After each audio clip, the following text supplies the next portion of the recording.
It's time for Rebel Sports on MyLocalRadio.com and 98.3 KADQ. Rebel Sports is brought to you by Rocky Mountain Power, Ready, Rich School District, Town of Randolph, Evanston Regional Hospital, Come On In, Westar Printing and Rocky Mountain Sign, T7 Propane, Station on Main, Stacy's Repair, Ellingford Brothers, Bear Lake Memorial Hospital, Bear Lake Realty, Independent Software Solutions, Jimmy John's, Dr. McKay Frankum, Crawford Trough, Woodruff Corner Store, Our Bakery, Mound Valley Cattle Company, and the town of Garden City.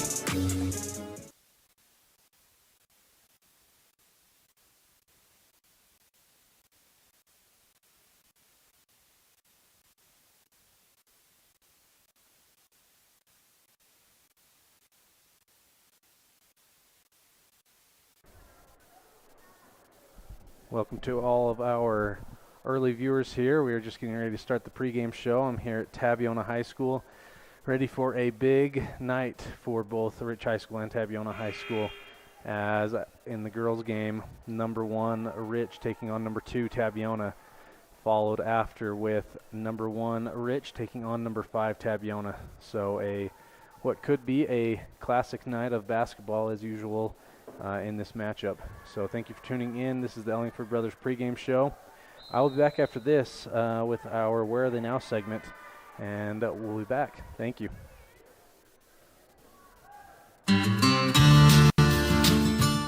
Quality is the one thing that you can always count on when you do business with Ellingford Brothers in Evanston. Whether you're looking for strong, high-quality cement for construction, sand and gravel for road base, a cement trough or critter ladder for your livestock, or steel fabrication, including custom towing packages.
It is now time for our Where Are They Now segment, and I am here with my good friend Matt Hutchinson.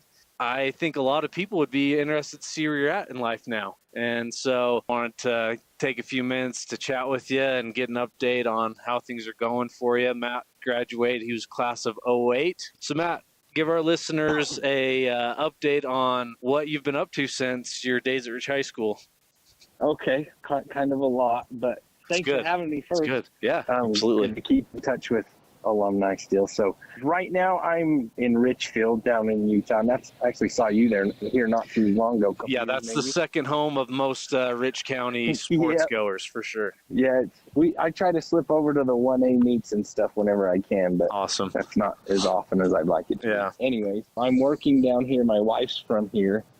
Together we have 3 little girls, and I work at the Richfield Vet Clinic as the associate veterinarian here, just me and one other guy that works in our clinic, the associate veterinarian, and I graduated from vet school in 2020, so right during all that COVID stuff, made things more interesting. And where did you go to school, Matt? Washington State University.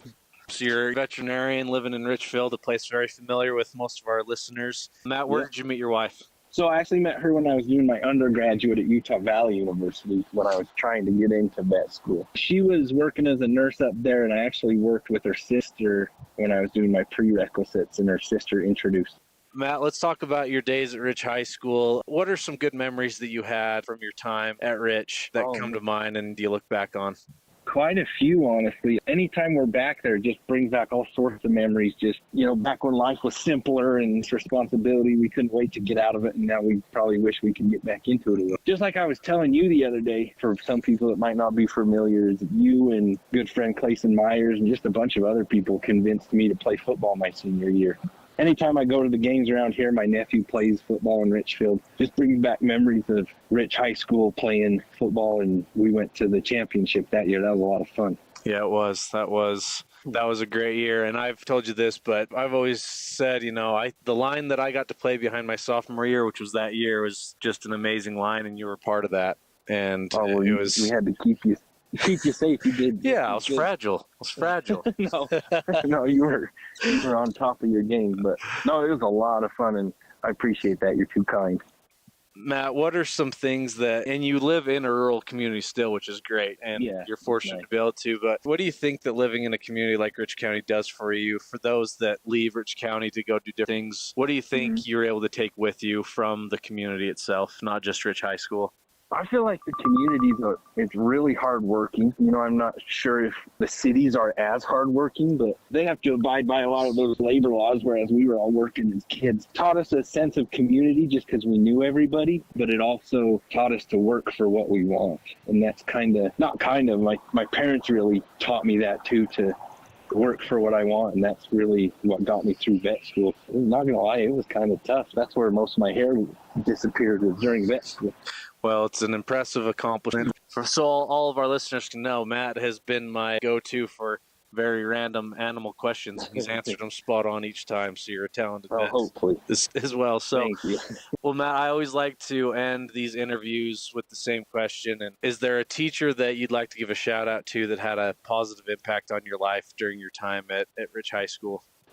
Oh, yeah, that's a good question, and it's an even tougher one for me because it was Coach Grohl. I miss the heck out of that guy, and it was tragic what happened. But he really, when I started football my senior year, he really took me under his wing to kind of catch me back up. And he was good to me when I wasn't so good to him, or even such a good kid as I should have been. He was always really good to me, and he pushed me to be better than what I was at the time. Yeah, he's a great guy. And, I feel like everyone that went to high school during our time, him passing away so suddenly and unexpectedly was just an absolute blindside. So great shout out to him. Very, very good man. And he hit it spot on. He was the kind that, like with you, with jumping back into football, he was the one that was patient with things like that and the perfect assistant coach at that time for stuff like that. Matt, thanks for taking time. I know that you're busy with your girls and everything else going on, so thanks for taking time to chat with me about Chai Sports.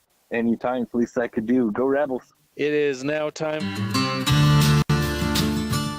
Quality is the one thing that you can always count on when you do business with Ellingford Brothers in Evanston. Whether you're looking for strong, high-quality cement for construction, sand and gravel for road base, a cement trough or critter ladder for your livestock, or steel fabrication, including custom towing packages, bumpers, and other vehicle accessories, you always get high-quality products and friendly, knowledgeable service at Ellingford's. Stop in today, 199 County Road, Evanston. We know from experience that in rural America, people really care about three things: their faith, their money, and their high school sports, and not necessarily in that order. It's a race. Mendez in some space down the left wing. Steps into a shot. Mendez scores! Red Devils on top, 2-0 on the Heritage Auto of Evanston scoreboard. The 0-2 pitch, swung on and missed. Hello, North Carolina. Cheyenne's coming to visit. The My Local Radio Sports Network covers high school sports in Utah, Idaho, and Wyoming, American Legion Baseball and high school rodeo in Utah, Idaho, and Wyoming. Advertising in the My Local Radio Sports Network is unique for two reasons. One, it's the best way to reach your local audience, and two, it's the most economical way to reach your regional and national audience.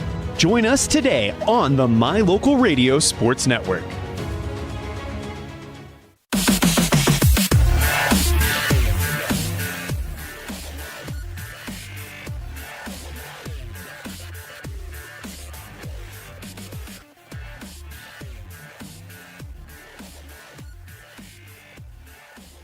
It's now time for our coaches show, and I'm excited to catch up with Coach Jake Fabrizio. Coach, how are things going for you? And I know you have an awesome record so far, but how's the season been for you so far? It's been a fun year so far. We've started out the season, a lot of anticipation, rather not how we was going to be. We lost 4 seniors last year, a lot of leadership last year. We was bringing 2 seniors back this year. And then I just have a handful of a couple juniors. And then we knew we was going to have to rely a lot upon our young girls. And I've got a slew of young girls of like 10 or 11 sophomores and 3 or 4 freshmen. So we really didn't know how the season was going to go. We had a lot of character on our team and a lot of hard work, and we played a lot of summer ball. So so far it's been an awesome season. And Coach, this week you've got Rich coming in. Now I have to ask, it's well known that you and Coach Lundgren have a good relationship, but I have to just ask on the air, do you really like him or do you kind of despise the guy? Let's just put it this way. He's a competitor. I'm a competitor. When we hit the hardwood, we're fighting for our teams. But I can tell you this much about Coach Lundgren and I. We're very good friends, and we do a lot of talking on the phone. And as far as friends, heck yeah, we're great friends. On the floor, we're fighting for our teams. Coach Lundgren's a good friend of mine. We've talked about your guys' relationship for sure. And yeah, I know you guys have a good relationship, but it's a good balance because I appreciate that even though you're good buddies off the floor, that all goes away during the game. It's fighting for your teams, like you said. So it'll be a fun one. Coach, talk to me about the landscape of 1A basketball this year. How are you feeling about Rich and Tabiona are right there at the top, but the rest of the field, what's your opinion? Is it pretty wide open this year? What are you seeing on your end? This year, I decided that I would make my schedule a little more going out and playing a lot of the 1A teams. And I've played a lot of the schools down south, the Waynes, the Paiutes, the Bryce Valleys, the Milfords. The only team maybe I haven't got to see much on is the Penguins. But as far as Tabiona and Rich, heck, I think we're right there, right where we both need to be. But with that being said, the teams that I played down south, very good teams. So as far as I'm concerned, the last 4 days of the season, which will be at state, I think whoever's got the teams playing the best right then has got definitely a good shot at it. I talked with Coach Gines and we talked a little bit about the region tournament. What are your thoughts and feelings about having the region tournament back? When I played in high school, I don't remember a lot of the season games of how things went, but I definitely remember the region tournament. Kind of built for the atmosphere for state. And I've been wanting this for the last few years. And so when they announced that we was going to start having a region tournament, these kids right now, I don't think understand quite exactly what the region tournament entails for them, but I can tell you from what I've experienced with them, I think they're going to love it.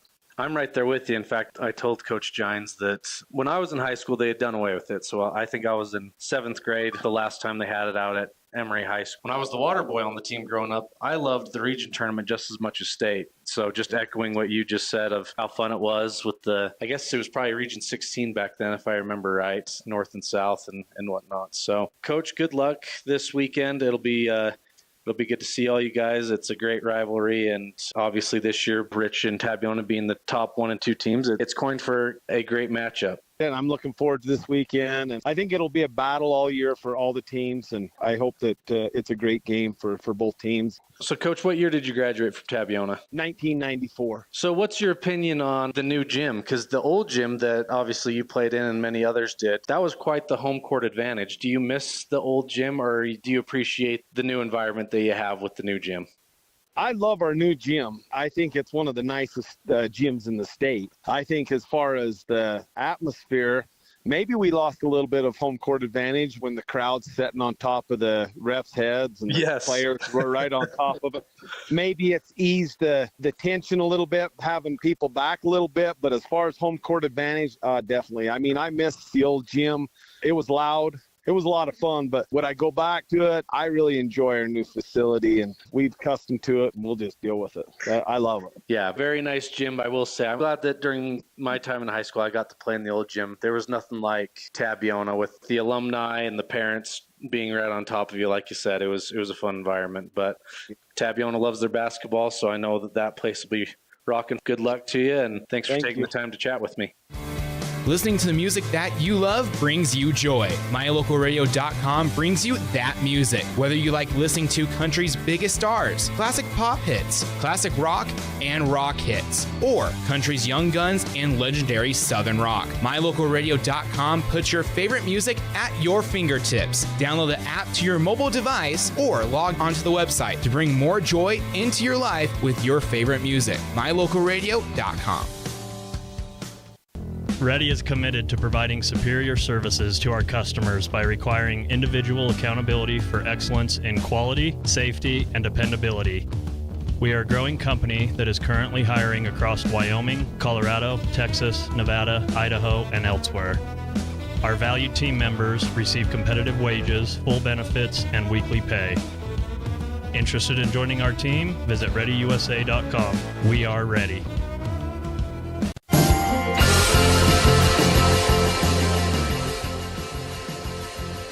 It is time now for our coaches show, and I'm here with Coach Lundgren. Coach, this has been a week that's kind of built up. We knew that the Tabiona game and the Altamont weekend, traveling over there is always a one that you mark on your calendar. How are you feeling this week heading to Tabiona on Friday? A big weekend out in Wyoming last weekend, and we played a lot of physical teams, and I thought our girls played pretty well out there most of the time, and I think they're ready. They're excited to go out to Tabiona, and they love going out there. It's a great atmosphere. They got a beautiful gym, and they have a great crowd, and it's always fun basketball out there. People that keep their eye on the RPI, it's 1 versus 2 on Friday. But even more than that, what are these region victories? How important are they? I know that it's not like it used to be where, the RPI kind of changed things, but is there still a lot of pride in these region games for you and your girls? For sure, especially this year. I mean, there's a possibility that we might see these region teams with the region tournament and then state tournament. We might see them 4 times in a year. So one thing with region games is you become a lot more familiar with your opponent. And so you get scouted a lot, and then they know what to try to take away from the tendencies that you like to get on the basketball court. And so it just makes it that much more challenging for our girls and both Tabiona's girls. It's a fun atmosphere, and usually the defenses have scouted you out pretty good. So it's up to your players to make those reads and be able to take what the defense gives them. And Coach, I know that you spend a lot of time scouting, watching film, preparing for each opponent. Tell me a little bit about Tabiona and Altamont, what you've seen from them so far and what to expect. Tabiona, they're very long this year. They've got a lot of length, tall girls, and very good athletes. They've got 2 or 3 girls that shoot it very, very well from the perimeter, and then they've got some girls that play very big inside. Macy Rhodes is a phenomenal ball handler, and she will, read what the defense is trying to do to her and make her reads off that usually pretty effectively. So we got to make sure we're disciplined with them and play disciplined defense where we're rotating how we need to be and helping each other when we need to help. Altamont, when I watch them on film, you've got some fast girls, got some size inside. They're very physical. It's going to be 2 tough games out there in the basin. I would say we're halfway, maybe even a little over halfway through the season. Has there been anything that surprised you about your team in a good way? I know that you came in very positive and optimistic about this year, but have there been things that have even exceeded expectations so far? Even when times get hard, like we've had a couple games where we've gotten behind even into the third quarter. And in years past, with prior teams, maybe a couple girls got a little snippy at each other, got mad at each other. I have not seen that out of this group of girls yet. Usually, this group of girls they're playing hard for each other out there. They're sharing the ball. They got great continuity with each other, and they talk, and they just play out there. So it's kind of fun to watch them share the ball and play together like that. Yeah, and it seems like, Coach, this year, what I've noticed, and it's similar to what you just said, it seems like this is a very coachable group because there's been first halves that were close and looked like it was going to be a dogfight, and then you come out and adjustments were made in the locker room at halftime, and the girls bought in and are able to take things over in the third quarter. Would you agree with that? I do, and these girls have all played a lot of basketball. A lot of played probably since they were in second grade. They're very coachable. They listen to us, and they buy into the adjustments that we want them to do. And a lot of times, once they just start rolling a little bit, they build on top of each other, and then all of a sudden, we're making a run. So. Well, Coach, good luck this weekend. It's a big weekend, like we've said, and good luck to you and your girls, and we'll see you down there. All right, thank you. Rich County, Utah is a place where your neighbors are also your friends. A community where traditions matter and every person is important. These community values translate into an excellent school system filled with caring individuals who are committed to each student and their success in the classroom, on the field, and in life. In partnership with the entire community, Rich School District empowers learners to attain excellence through citizenship, wellness, collaborative teamwork, and academic excellence. Foot pain can make even the simplest things a struggle. Dr. Chad Brady is a foot and ankle surgeon who listens to your concerns, offering a variety of solutions to get you back on your feet and out of pain. Dr. Chad Brady can help you get back to the life you deserve. Don't let foot pain stop you from living your life. Schedule an appointment today. Dr. Chad Brady, Uinta Medical Group. Call or schedule online at evanstonanytime.com.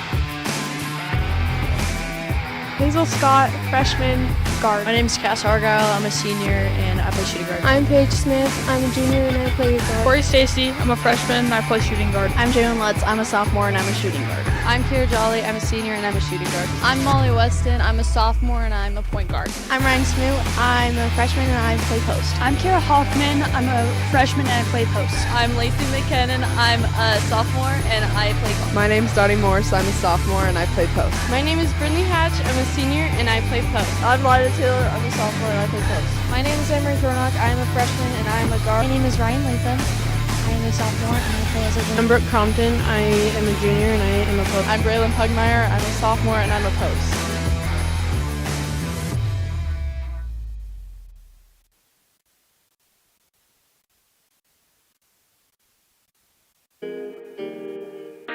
The town of Garden City is home to beautiful Bear Lake, where families play together. We welcome you to Garden City and invite you to visit bearlake.org for places to explore and information on upcoming events year-round. The town of Garden City welcomes you as we cheer on the Rich Rebels.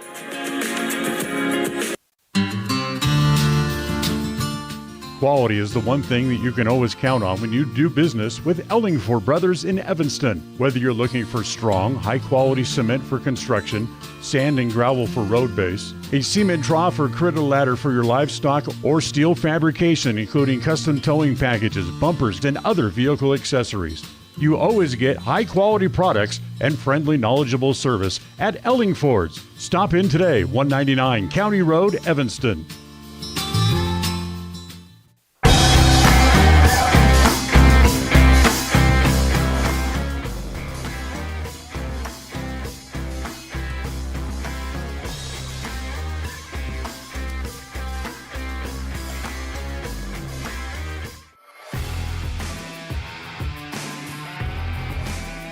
Hi, I'm Tess Cornea. I'm a junior and I'm a base. I am Ashlyn Stevens. I am a junior and I am a flyer. Hi, I'm Quincy Call. I'm a freshman and I'm a base. My name's Carly England. I'm a junior and I'm a flyer. I'm Chaisley Levitt, back spot and sophomore. Avery Weston, junior, side base. Hi, I'm Bryn Christensen. I'm a sophomore and a back spot. I'm Kelsey Heiner. I'm a sophomore and I'm a base. I'm Myra Carlisle. I'm a freshman and I'm a base. My name is Jordan Reese. I am a freshman and I am a base. I'm Cassie Argyle. I'm a senior and I'm a base. Hi everyone, my name is Camry Call. I'm a senior at Ridge High and I'm a back spot. I'm Joss Ennis. I'm a senior and I'm a flyer.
Welcome back, and thank you for tuning in to our pregame show today, but we are ready to get things underway as the top two teams in the state ready to tip things off here between the Rich Rebels and the Tabiona Tigers.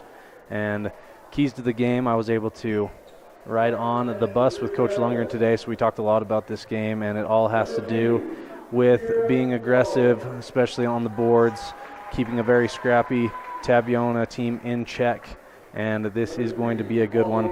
So for the starting lineup for the Rebels, number 2, Kira Jolly, number 3, Molly Weston, number 15, Paige Smith, number 22, Bray Pugmire, and number 42, Brinley Hatch. And that will take us over to the home team, the Tabiona Tigers, for their starting lineup. I'll have number 10, Joy Gines, number 11, Macy Rhodes, number 13, Peyton Pippi, number 32,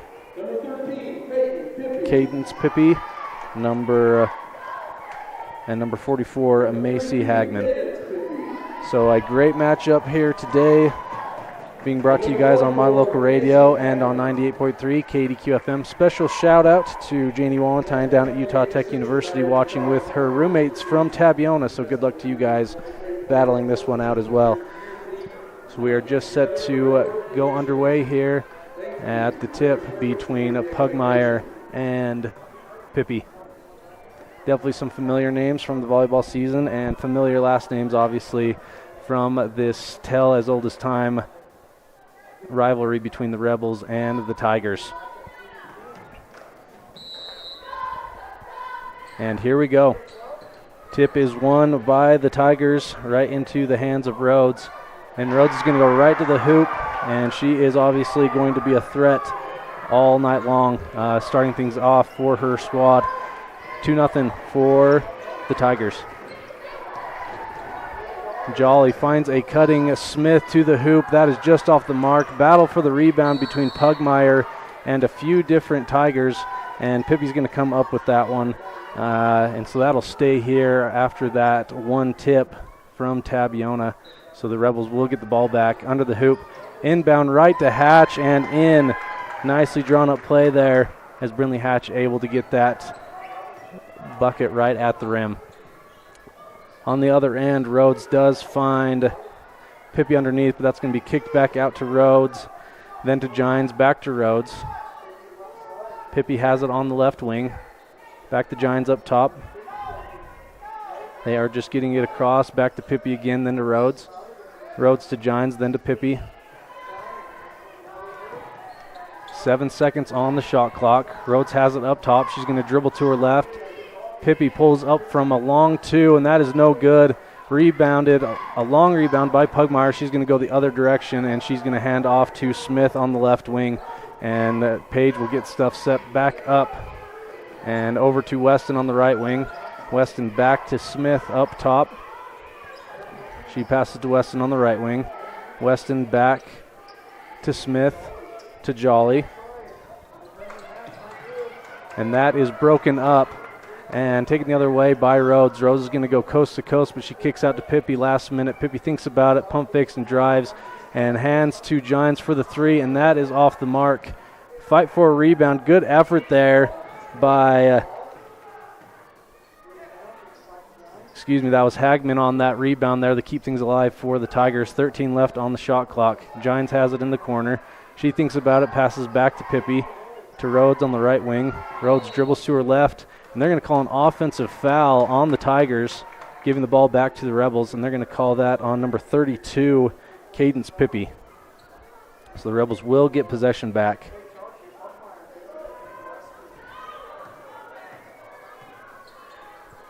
Weston brings it across the timeline, back over to Smith, then to Jolly on the left wing. Gets it to Hatch, back up to Weston. West looks to the inside, back to Jolly, then to Weston up top. Weston drives and dishes. That is tipped by Gines, but back into the hands of Smith. Hatch has it underneath. 10 seconds to go on the shot clock. Jolly with the jumper on the baseline. That is good.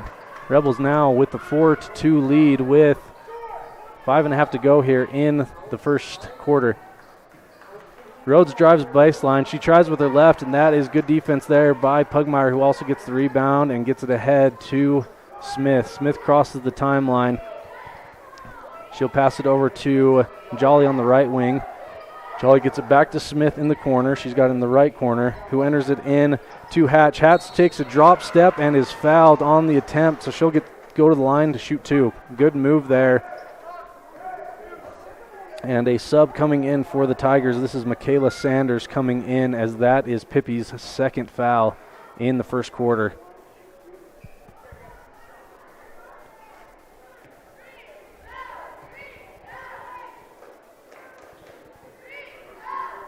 Hatch's first is up and good.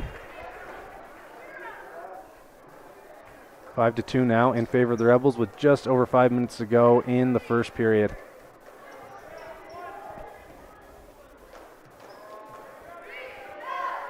Hatch's second is up and good as well.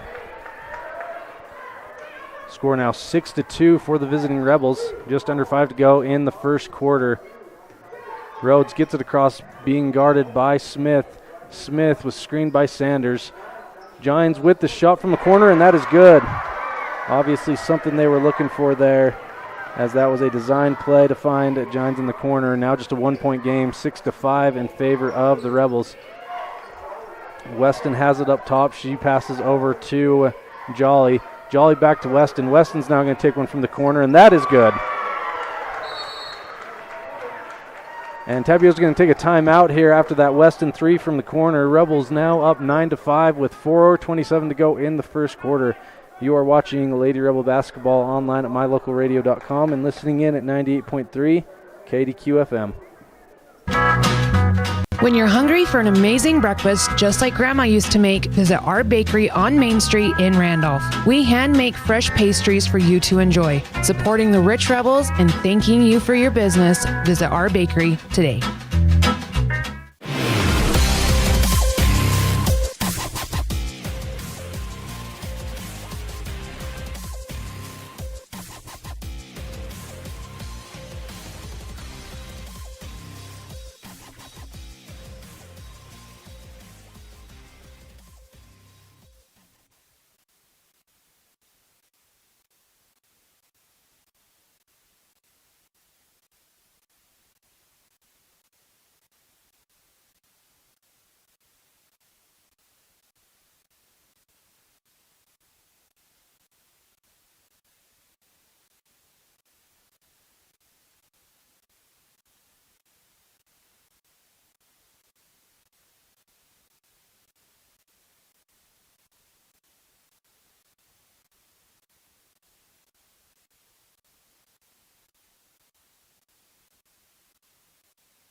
Excuse me, sorry, we had to switch out headsets there, and we are back now. Tabiona, after that, stepping out of bounds, does keep possession. Ball is entered into Hagman, but Hagman not able to finish there. Good defense there by the Rebels. And to the other end of the court, Weston enters into Hatch. Hatch back up to Smith, then to Jolly in the right wing. Ball is entered into Pugmire, and Pugmire tries to finish there, but just over the rim and into the hands of Hagman and the Tigers. And Rhodes bringing it the other way. She's going to go coast to coast. She drives all the way to the hole, but they're going to get her with a travel before the made basket. So Rebels able to avoid a made bucket there by the Tigers. The score remains 9-5 with 3:29 to go here in the first quarter.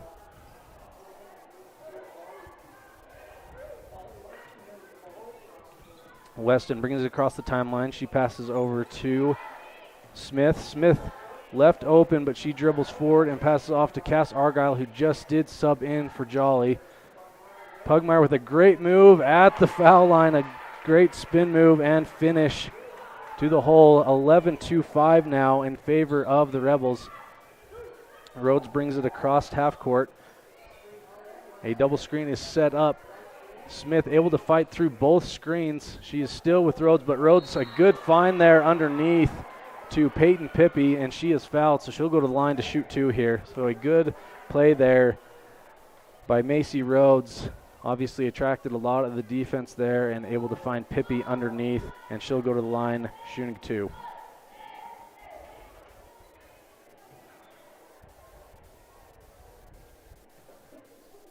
So Pippi's first is up and good.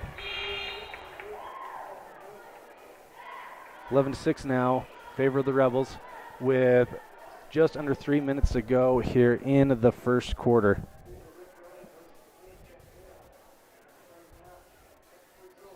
Pippi's second is off the mark and rebounded by Pugmire. She gets it ahead to Argyle. Argyle back it back out to Smith. In the meantime, Lacey McKinnon back in or into the ballgame for the first time tonight. And the Rebels looking to get another score here on this possession. Smith passes to Weston. Weston enters it into Pugmire. Pugmire an up and under, but defended there by Hagman. She's able to get the block and up ahead to Rhodes. Rhodes and Smith both jump on the floor for a loose ball. Tabiona keeps possession of it as Gines gets it ahead to Pippi. Pippi gets through defenders, but in the meantime does travel right underneath the baskets. The Rebels will get it back as number 5, Isabella Gines, just a freshman, checks in for Tabiona. She checked in there for Pippi. Weston with the ball, goes across the timeline. She drives to her right, hands to Smith. Smith dribbles to her left, gets a screen by Pugmire, then hands to Weston. Weston drabs to her right, then dribbles left, hands to Argyle. Rebels doing that weave offense, trying to find an open look, and they're going to get a foul. Let's see who on. It could go either way here on that. And they're going to call Tabiona with the hand check there. And that was on number 5, who just came into the ballgame, Isabella Gines, just her first. Minute 51 to go here in the first quarter, 11-6 in favor of the Rebels. Ball is inbound from McKinnon to Weston. Weston back to Smith. Smith skips it over to Argyle. Argyle for 3, and that is off the mark and into the hands of Macy Rhodes. And she's going to go down the floor, and she'll dribble back out. Finds an open Gines for 3. She already has one tonight. That is off the back iron, but rebounded by Rhodes. And Lacey McKinnon with a good block there, but goes out of bounds. So the Tigers will get the ball, will keep possession on their end under the basket.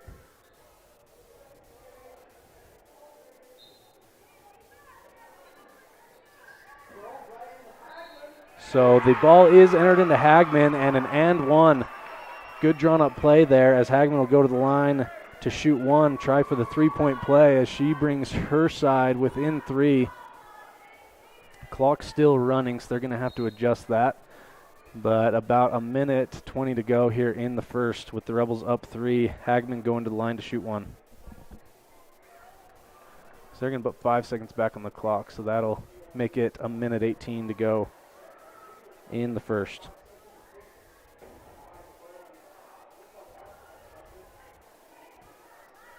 Thank you again for tuning in tonight. As has been said, definitely an anticipated matchup. First of 2 regular season games between these two, with the potential of seeing each other at the region and state tournament. So we could see this matchup up to 4 times this year. Kind of crazy. So the second shot by Hagman is up and good. Rebels up 2 as Weston drives to the hole, but she is stopped there by Sanders, and the ball is back in to the hands of Rhodes, and she is fouled trying to get it back up the floor. They're going to give that to Cass Argyle. I believe that's just her first. Yep, so that was given to Cass Argyle. Tigers enter it back into Rhodes. Rhodes crosses half court. A double screen trying to set things up, and it does. Rhodes is able to get to the hole, and she's able to finish and tie this one up at 11. Argyle has it on the other end in the right corner. She skips to Weston. Weston with the pump fake. She drives to her right, hands to Argyle. Argyle on the right wing. She takes a long 2, and that is good. Big shot there for Cass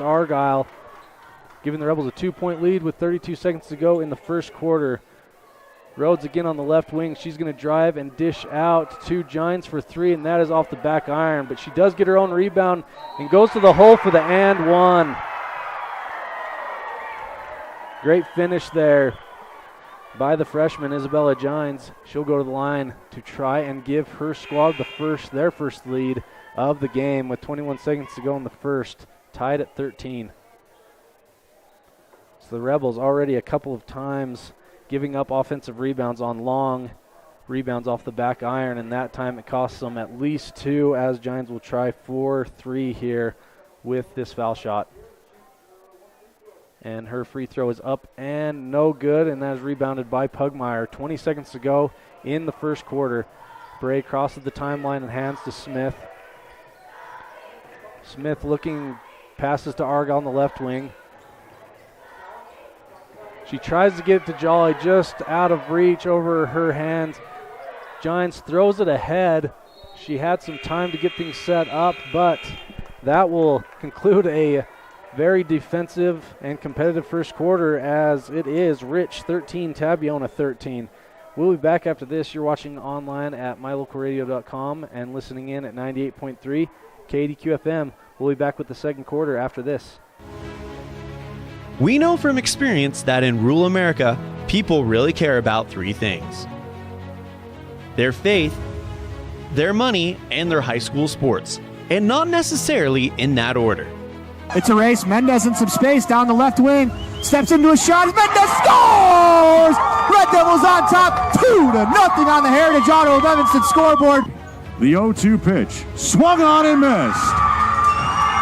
Hello, North Carolina. Cheyenne's coming to visit. The My Local Radio Sports Network covers high school sports in Utah, Idaho, and Wyoming, American Legion Baseball and high school rodeo in Utah, Idaho, and Wyoming. Advertising in the My Local Radio Sports Network is unique for 2 reasons. 1, it's the best way to reach your local audience, and 2, it's the most economical way to reach your regional and national audience. Join us today on the My Local Radio Sports Network.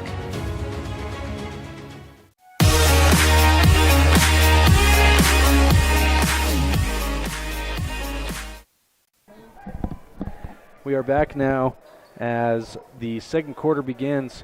Tied at 13, Tabiona with possession. Gines back to Isabella Gines, then to Rhodes on the right wing.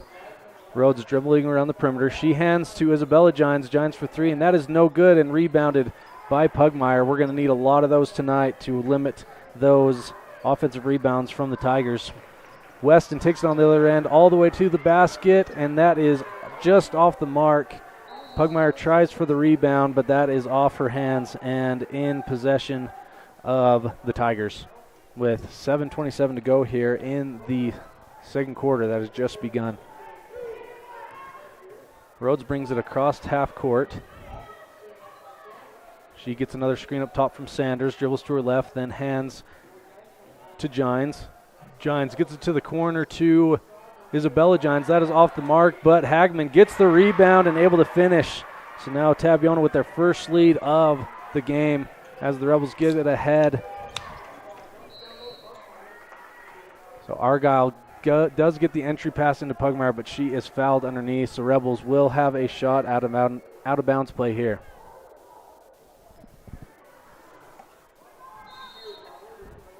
Jolly looking to inbound. She gets it to Weston on the corner. Weston drives to her right, pump fakes, passes to Argyle. Argyle inside to Pugmire, and Pugmire able to score. Just a back and forth battle so far. Tied at 15. Tabiona gets it across the timeline. They continue to set these double screens up top on whoever is guarding Rhodes. Rhodes passes the Giants back to Rhodes. Rhodes dribbles all the way to the hole and finishes. I don't think we've seen her not finish at the hole yet. And now 17-15 in favor of Tabiona here in the second quarter. Page has it up top, being defended by Gines. She gets the tip pass over to Jolly, back to Smith. Smith to Weston. Weston passes to Argyle on the right wing. Weston has an open look from corner, and that is just off the mark and will go out of bounds. Tabiona looking to make this a 2-possession game, as this has been a 1-possession game for a lot of this matchup so far. Into the game for the Rebels, Dottie Morse. She comes in for Cass Argyle. So for the Rebels, it is Smith, Weston, Morse, Pugmire, and Jolly. Smith continues to guard Rhodes. The Rebels stay in a man defense. Rhodes drives again and finishes again. Coach Lungen's going to take a timeout after those back-to-back buckets from Rhodes. We're going to go to a break. Tabiona now up 19-15 with 5:37 to go in the first half. We'll be back after this. Welcome to the town of Randolph, located in northern Utah. The first group of settlers came from St. Charles, Idaho in March of 1870. We are a town of great extremes, from 90 degrees in the summer to minus 40 degrees in the winter, and we hold the record for the coldest temperature ever recorded in Utah at minus 50 degrees. Randolph is a small, friendly community that strives to preserve our rural heritage and small town feel. Enjoy the feeling each time you visit Randolph. Go Rebels!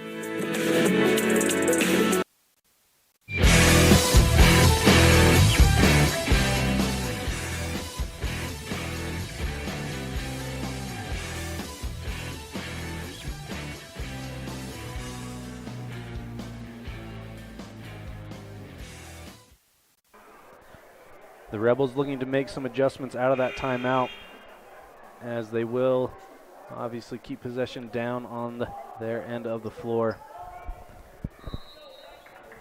Tabiona in a man defense. Weston gets the inbound, guarded by Gines. Weston's going to drive all the way to the hole and able to finish. 19-17 now in favor of the Tigers. Rhodes comes across half court, this time guarded by Jolly.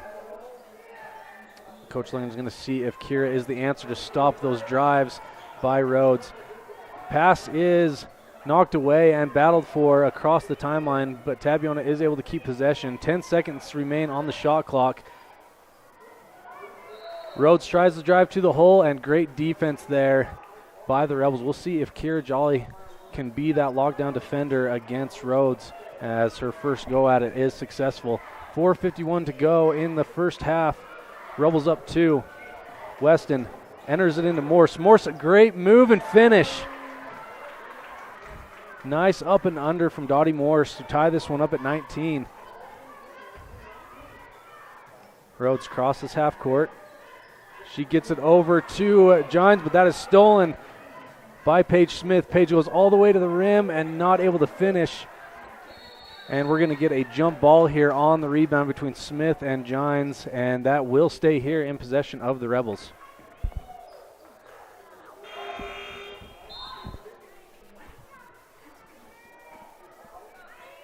Jolly will be the inbounder underneath. Sanders does come out of the game for Tabiona. Pippi back in the game with 2 fouls. Inbound is stolen by Tabiona by Gines. She gets ahead to Rhodes. Rhodes to Pippi, and Pippi to Isabella Gines, and she'll just dribble this one back out. Long 3 from Gines off the front of the rim. Rebounded by Smith, and Smith now going the other way after that rebound. Tied at 19 with 4 to go in the first half. We have a good one here brewing, as we knew it would be. Weston has the ball on the right wing. She passes back up to Smith. Smith over to Jolly. Back to Smith and then to Weston on the right wing. Rebels working it around the perimeter to try to find something inside. Ball is passed to Morse. Briefly stolen by Tabiona, and just a hustle play all around and into the hands of Rhodes. She gets it across and ahead to Hagman, and Hagman had a few different ideas going through her head there and does travel. So the Rebels do get the ball back after that turnover. Still tied at 19. 3.5 to go in the first half. Weston passes to Smith on the left wing. Smith dribbles to her right. Passes over to Jolly. Jolly on the right wing. Able to keep her dribble and passes back to Paige. Paige has it up top, over to Weston. Weston tries to get it cutting to Morse. Morse loses it, but Smith able to regain possession and put it up, and no good. And unfortunately, we have an injured Tabiona player here. We'll go to a quick break, and we'll be back after this. You are watching online at mylocalradio.com and listening in at 98.3 KDQ FM. Supporting local schools, Eddie and Todd Jensen, owners of Mound Valley Cattle Company, know when it comes to buying and selling cattle, you count on the best. Mound Valley Cattle Company, serving Utah, Idaho, and Wyoming. 208-339-0614. That's 208-339-0614.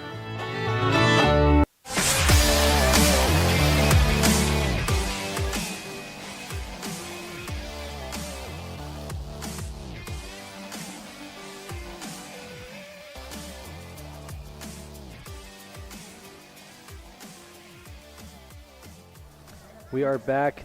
The injured Tabiona player, Macy Hagman, hopefully we'll see her back here shortly as they are checking out her knee after that play. Tabiona with the ball on their end, 22 on the shot clock. Gines gets it over to Rhodes for three, and that is off and rebounded by Morse. And Morse hands to Smith, and Smith heading the other direction. Still tied at 19 with 2:39 to go in the first half. Jolly with the short jumper, and that just rims out. And Pugmire gets the long rebound. Good offensive board there by Bray. She kicks it back out to Jolly. Jolly a skip pass to Weston. Weston to Smith up top. Page takes two dribbles. Her defender leaves her, leaving her with an open shot, but Pippi able to regain defense there and contest that shot, and that is no good. Taken the other way by Gines. Gines passes to Isabella Gines. Isabella dribbles to her right, passes back over to Rhodes, and Rhodes gets it in to Sanders, and that is tipped away from Morse. Cass Argyle back into the game for Paige Smith. 19 on the shot clock, 2:02 on the game clock, tied at 19. Tabiona with possession as Gines looks to inbound. Gines gets it into Pippi. Pippi back to Gines in the corner. That is up and no good. And Morse with the rebound, and she'll pass it up to Weston. Going the other way, they quickly get it up to Argyle on the left wing. Argyle looks, then back up to Weston. Rebels will set things up now. Minute 45 to go in the first half. Weston gets the double screen, goes to her right, and hands to Jolly. Jolly back to Weston. Weston jabs and finds Jolly. She's open for three, and that is off the mark and out of bounds. Minute 34 to go here in the first half. Scored 19-19. Only one foul here in the second quarter. That was by Tabiona. So a long ways to go to the bonus. I doubt we'll get there for either team. Into the game for Tabiona is number 2, Taya Allred. She came in for Isabella Gines. Rhodes crosses half court, dribbles to her right, crosses over. Nice move there, but great defense by the Rebels to stop her in the key. That is kicked back out to Allred and then to Rhodes on the left wing. Rhodes kicks it back out to Gines on the right wing. Gines to Rhodes.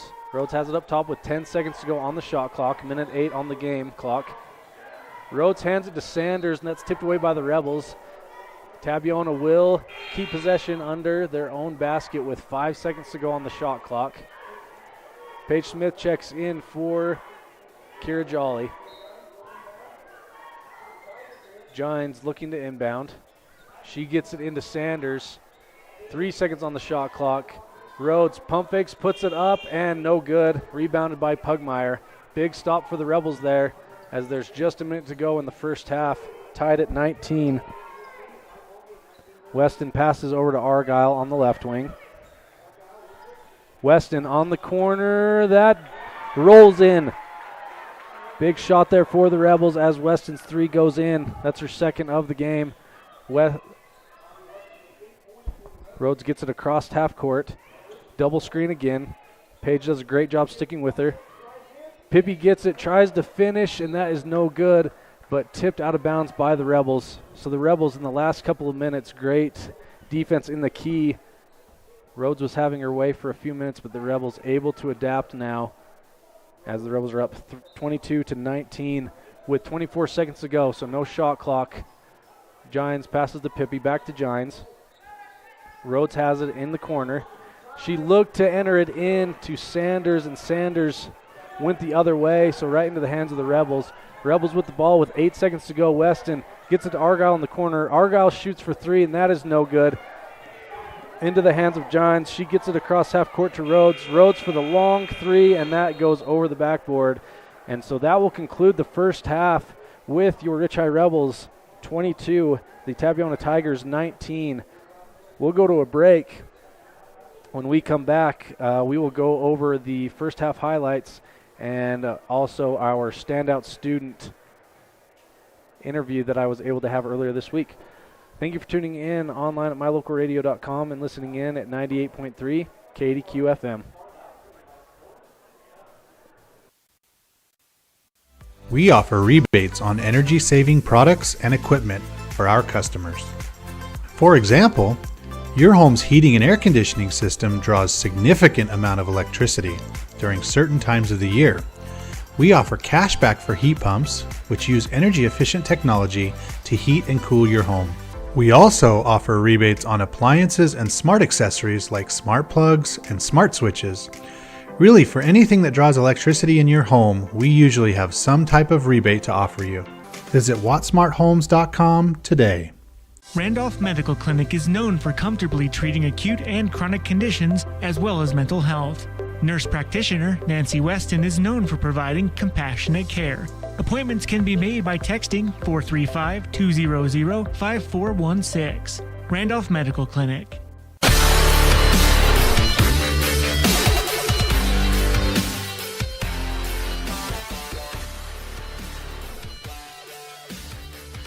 It is now time for our standout student segment, and I'm excited to catch up with Camry Call. Camry, how are things going for you today? Oh, they're so great. I'm so excited to be doing this interview. Well, thank you. Yeah, it's going to be fun. Well, I want to jump right into cheerleading as you guys are just coming off of a very exciting weekend at divisionals. Talk to me a little bit about that. We announced that you guys cleaned up. Tell me about how that was for you. Yeah, it was awesome. It was such a great experience. We were very, very nervous, and actually it was kind of very funny, but if you'd watch our videos, you see that our signs were handwritten and handmade because we had left our signs at home. I have not heard this story. Really? That is great. It was awful. We were like, we're going to lose. This is going to make or break us. Well, that just shows how great you guys did to make up for the signs. I know all about those signs. My mother-in-law helped make those signs that you guys do use. So yeah, she did, and we didn't even use them. You guys don't even need them. You just need hand-drawn ones. Good for you guys. So yeah, we did. When did you guys realize you had no signs? So actually, it wasn't until we had gotten off the bus at the high school. Oh, so at least you enjoyed your ride down. Oh, yeah, we were in ignorance is bliss. Yes, exactly. So you realized that you had them, and then do what resourceful young women do. You found poster board and markers. Is that what it was? Yeah, we did. And we had one of the cheer moms go to Walmart and get us poster board and Sharpies.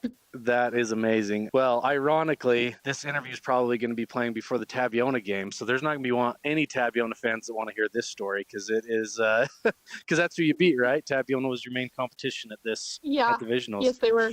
And so you guys have state not this week, but it's next week, right? Is when state is.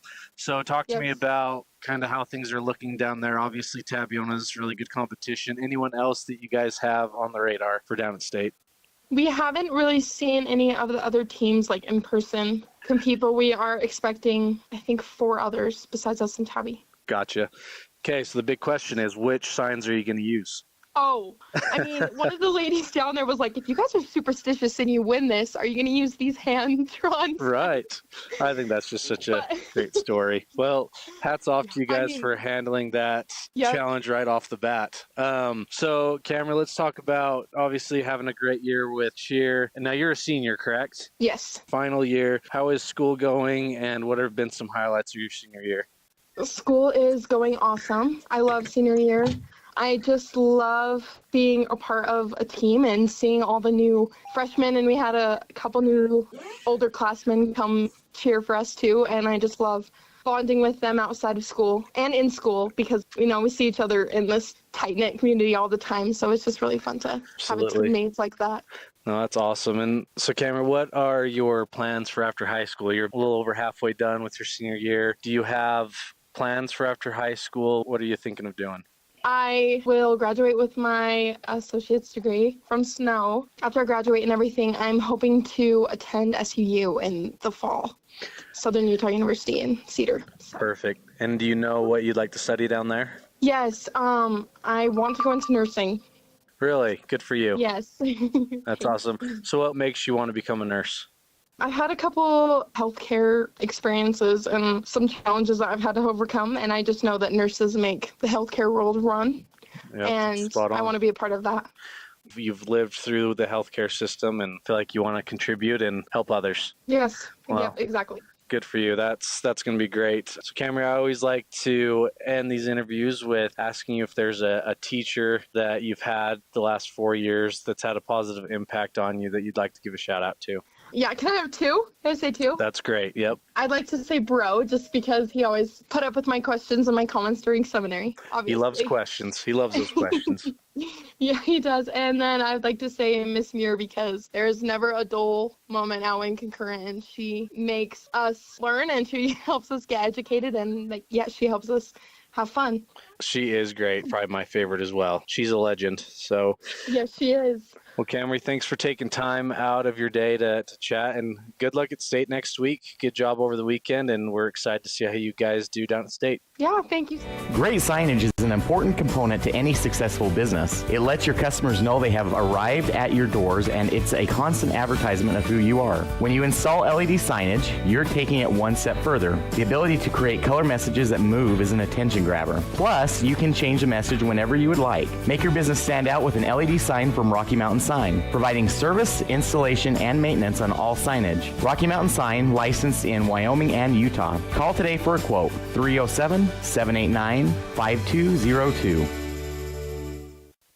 When was the last time you got to stay at a hotel that had an indoor waterfall and a fish pond? Or a hotel with a swimming pool, a baby pool, and 5 hot tubs? At the Come On In Hotel and Suites in Casper, Wyoming, you'll get all of this, plus an amazing complimentary breakfast. You can even reserve a suite with a private jacuzzi for 2. The rates are so affordable that every time you're in Casper, you and the whole family can stay without breaking the bank. The best hotel in Casper is the Come On In and Suites. Make your reservations today and come on in.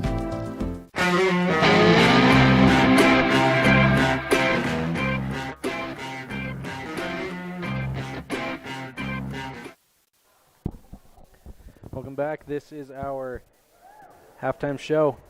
Rich High Rebels up 22-19, so we have a great second half coming your way. We'll just go quickly through the stat sheet here, the score sheet for the first half. For the Rebels, Kira Jolly with 2, Molly Weston with 8, Dottie Morse with 2, Bray Pugmire with 4, Cass Argyle with 2, and Brindley Hatch with 4. And on the Tabiona side, Gines with 2, Joy Gines with 3, Rhodes with 8, Pippi with 1, and Hagman with 5. So that is your first half highlights, brought to you by the station on Main. As I say, very competitive game, great second half. I do want to note, today was actually my first time seeing Tabiona's new gym, and it is a very nice gym. So, but I talked to both coaches. You'll hear with my interview with Coach Gines as well. Were they sad to lose that home court advantage? So, because any of our listeners out there that have either played or have their kids play at the old Tabiona gym, I'm sure it's what it's coined now. Definitely some home court advantage there, but certainly a nice facility here at Tabiona High School where this game is being hosted. And so we'll be back after this. We are just a minute away from the start of the second half. A great one coming your way after this, online at mylocalradio.com and listening in at 98.3 KDQ FM.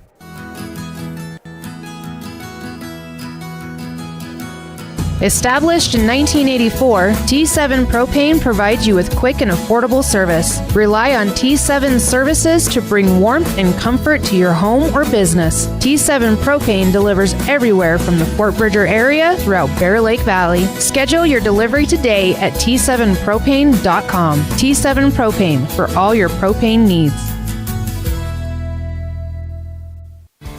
Listening to the music that you love brings you joy. MyLocalRadio.com brings you that music. Whether you like listening to country's biggest stars, classic pop hits, classic rock, and rock hits, or country's young guns and legendary southern rock. MyLocalRadio.com puts your favorite music at your fingertips. Download the app to your mobile device or log onto the website to bring more joy into your life with your favorite music. MyLocalRadio.com.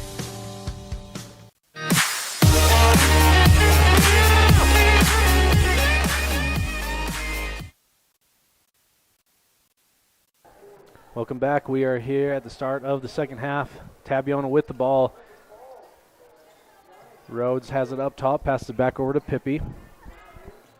Pippi drives the baseline. She's going to get it back up. Rhodes at the top, passes to Pippi at the elbow, over to Gines on the right wing. Rhodes with it at the top, and she misreads that cut from Pippi, and that will go out of bounds. The Rebels now with the ball going the other way as Jolly enters it into Weston. Weston crosses half court. Hands to Smith. Smith back over to Jolly. Jolly thinks about it, passes over to Smith in the corner. Smith looking into Bray. Back to Jolly. Over to Brindley Hatcher, the top of the key. She tries for two. That is no good, but a great rebound by Paige Smith. She keeps this possession alive and a new shot clock. Kira gets it back over to Paige, then to Weston. Jolly with it on the left wing, over to Weston. Weston for three, that just rims out and is rebounded by Pippi going the other direction. She does travel as she's trying to get it over to Rhodes, so the Rebels fortunate with the two turnovers by the Tigers early on here in the second half, and they will get the ball back. Weston takes it across half court, passes back to Jolly, then to Weston on the right wing. Molly gets it to Smith in the right corner, back to Weston. Weston to Smith in the corner, back to Weston on the right wing. Weston to Jolly, back to Weston. Rebels working around the perimeter as Hatch gets it into Pugmire. Pugmire able to rim it in, and what a great way to have patience working it around, and a great finish by Bray to give the Rebels a 5-point lead early on in the second half. Other way, Rhodes drives to the hole, kicks it back out to Pippi. Pippi has it on the left wing. Back over to Rhodes on the right wing. Rhodes dribbles to her left. She goes into the key and able to finish, and does such a great job at getting to the hole and finishing. Something that the Rebels are going to have to figure out to be able to pull away in this one. Until then, the Tigers are going to be hard to shake off. Rhodes goes to the line, going for the three-point play. Her free throw is up and just rims out, rebounded by Pugmire. Great rebound by Bray. She gets it ahead to Weston. Weston quickly up to Jolly. Jolly finds Hatch, and Hatch not ready for it, and that'll go out of bounds. Good play there by Kira to immediately pass it to the post, but just not able to get the finish there. Rhodes walks it up. She gets it to Hagman, and Hagman not paying attention, and they're going to get Rhodes with the foul as she dives for the loose ball. So the Rebels will get the ball back. Hagman had her back to the ball, and Rhodes tries to get it to her, bounces off her leg, and Rhodes with the frustration fouls on the loose ball. Weston skips it over to Hatch. Hatch pump fakes. She'll get it back out to Jolly. Jolly up top to Weston. Weston drives to her right, passes to Smith in the corner. Smith back to Weston. Weston trying to find a lane to get it into Pugmire. Jolly gets it into Pugmire, and Bray with a great finish once again. The sophomore doing work in the post this second half, and we will absolutely need that in this game. Rhodes drives temporarily and then hands to Pippi. Great rebound by Bray, and Bray's going the other way, and she is fouled by Hagman. Bray playing a huge role here early on in the second half with multiple rebounds and points. Coach Lundgren talking to Brown on the sideline. I'm sure it's saying, get back down and keep doing what you're doing. Ball's inbounded to Weston, then to Jolly, back to Weston. Rebels working it around the perimeter, looking for Pugmire inside. Smith's going to get it to her. Pugmire's going to kick it out to Hatch, and Hatch will travel, trying to get rid of it.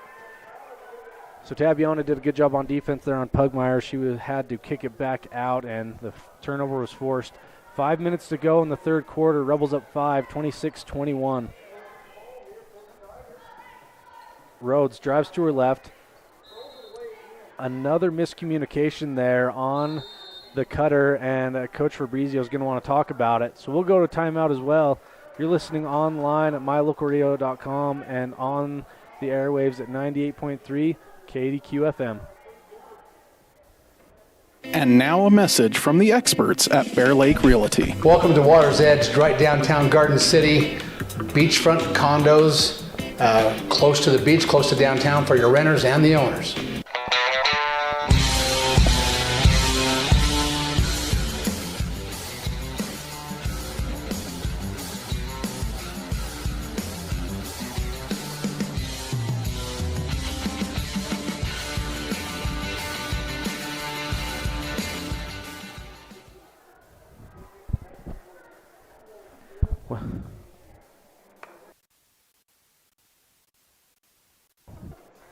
Welcome back. We're messing with the boys as they were part of our Bear Lake fan cam. Thank you to Gary McKee and Bear Lake Realty sponsoring that fan cam. And we do have quite a few Rebel fans here, but they're just directly below us. So we're going to pick on the boys as they are getting ready to take the floor after this. So if you're looking for a place in Bear Lake, Gary McKee and Bear Lake Realty will find a place for you. Great place to have a cabin, or if you've got a kid who's 6'5" and loves basketball, a permanent home in Bear Lake. Rebels with the ball again. Paige Smith has it in the corner. She passes it up, but that is stolen by Rhodes. Rhodes is going to take it the other direction, guarded all the way by Jolly. Gines gets it up at the top. She shoots for three, and she's fouled, so she'll go to the line to shoot three. That is a foul on Paige Smith. Second team foul for Paige. That is her first foul. And so Joy Gines will go to the line to shoot three, and her first is up and good. So now a 4-point game here. Rebels up 26-22 with 2 more foul shots on the way.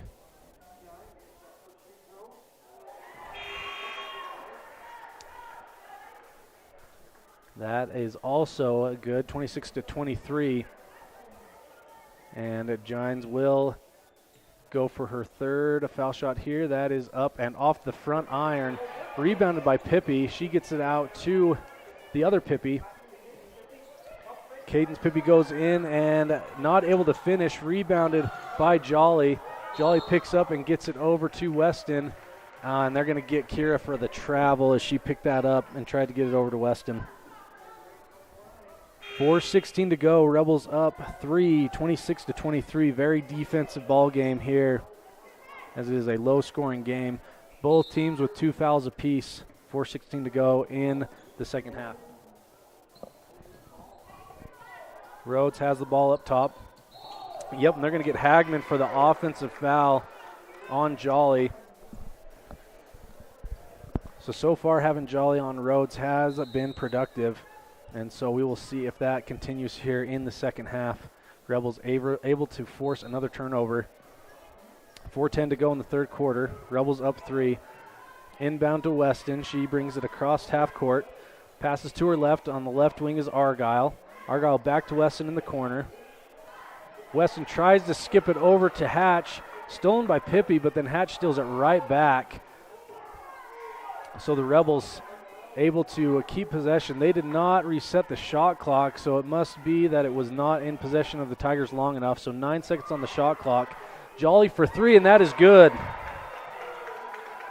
Big shot for the Rebels. 29-23 after that 3. Rhodes has it on the other end now. Jolly defending. Back to Gines, then to Rhodes again up top. Rhodes dribbles to her left. gets help from underneath. Pippi now goes to the hole and able to finish. Good drive there by Pippi and finish. Rebels quickly get it across half court on the other end. Weston to Jolly and then back to Weston. Hatch now is on the left wing. She finds Argyle open from the left wing, and that is good. Back-to-back threes for the Rebels. Now up 7. Rhodes gets it across half court. Double screen set by both Sanders and Pippi. Rhodes dribbles to her left. She kicks out to Gines. Gines dribbles to the foul line and then kicks it over to Pippi. Rhodes now has it on the left wing. 2:40 to go in the third quarter. Rhodes finds Pippi. Pippi pump fakes, goes in for the long 2, and that is no good. Rebounded by Hatch. She clears out and passes it ahead to Weston. Weston up to Jolly on the right wing. Jolly takes a dribble to the right and hands back to Weston. And then Weston hands it Jolly. Ball temporarily tipped but regained by Jolly, who enters it into Pugmire. Pugmire finds Argyle open again for 3, and that is off the back iron but rebounded by Pugmire. Jolly now tries for 3. That is off the back iron and rebounded by Rhodes. Rhodes going to head the other way. She goes all the way to the hole and able to finish once again for an and one. So that brings the score 32-27 with Rhodes going to the line to shoot 1. She is looking to pull this one within 4 with a made basket. Into the game for the Rebels. Paige Smith and Dottie Morse in for Brinley Hatch and Molly Weston. So for the Rebels, it is Smith, Pugmire, Morse, Argyle, and Jolly. Rhodes to the line for the 1 foul shot, and that is good. 32-28 with a minute 55 to go in the third quarter. Paige passes over to Jolly.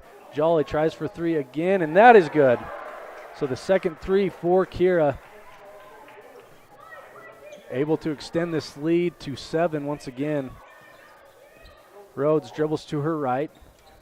Going off of the screen. Pump fakes, passes to Gines.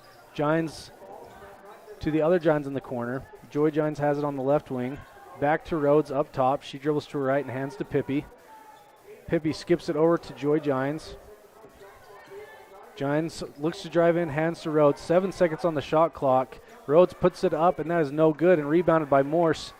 She gets it over to Smith, and Smith is going to go the other direction and crosses half court. She passes to Jolly on the right wing. Jolly hands to Smith. Smith back to Jolly. Jolly dribbles to her left and then hands to Smith. Smith dribbles to her left and hands to Jolly. Jolly looks to drive, but she will kick it back over to Smith. 8 seconds on the shot clock. Smith gets the drive and then tries to get it to Morse, but that is broken up by Pippi and out of bounds. So the Rebels will get possession back, but 2 seconds on the shot clock. So possession never changed there. It was briefly tipped by Tabiona. 2 seconds on the clock, shot clock that is, with Jolly to inbound. 39 seconds on the game clock. So there is stoppage here. I think they're questioning whether possession ever changed, which would reset that shot clock.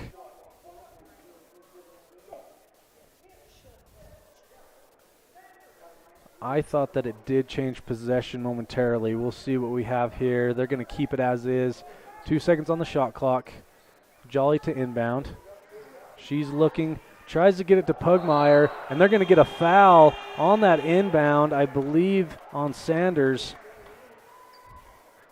Similar to in football, throwing up a long pass, hoping for a pass interference, and that's what happened right there. I got Valen Cornea, my quarterback here. He agrees. That's exactly what happened. So 35 seconds back on the shot clock, 38 seconds on the game clock, so 3 seconds difference there, and the Rebels will take the ball underneath. Another discussion at the scores table, but we're going to play on. Rebels up 35-28. Another football score, 35-28. I miss football. Anyway, inbounded to Argyle, back to Jolly in the corner. Jolly passes back to Argyle on the right wing. Rebels looking to get a shot before the end of the third quarter. Great entry pass there to Pugmire, but she's not able to finish. And that is rebounded by Tabiona going the other way. 21 seconds on the clock. Yep, Gines drives to the hole. Not much control there as Kira steps in to take that. She was set, and so they're going to call an offensive foul. And the Rebels will get the ball back. Into the game for Rich. Molly Weston comes in for Brinley Hatch. I believe that was our only sub there. Tabiona's going to get into a full court man press. 17 seconds on the clock. Page enters it into Argyle. Argyle dribbling to her left. Back over to Weston. Weston to Argyle. They got to get it across, which they do. 6 seconds on the clock. Jolly gets it on the right wing. She's going to drive to the hole. A floater off the side of the backboard. Smith tries to put it up off the rebound, and that is no good.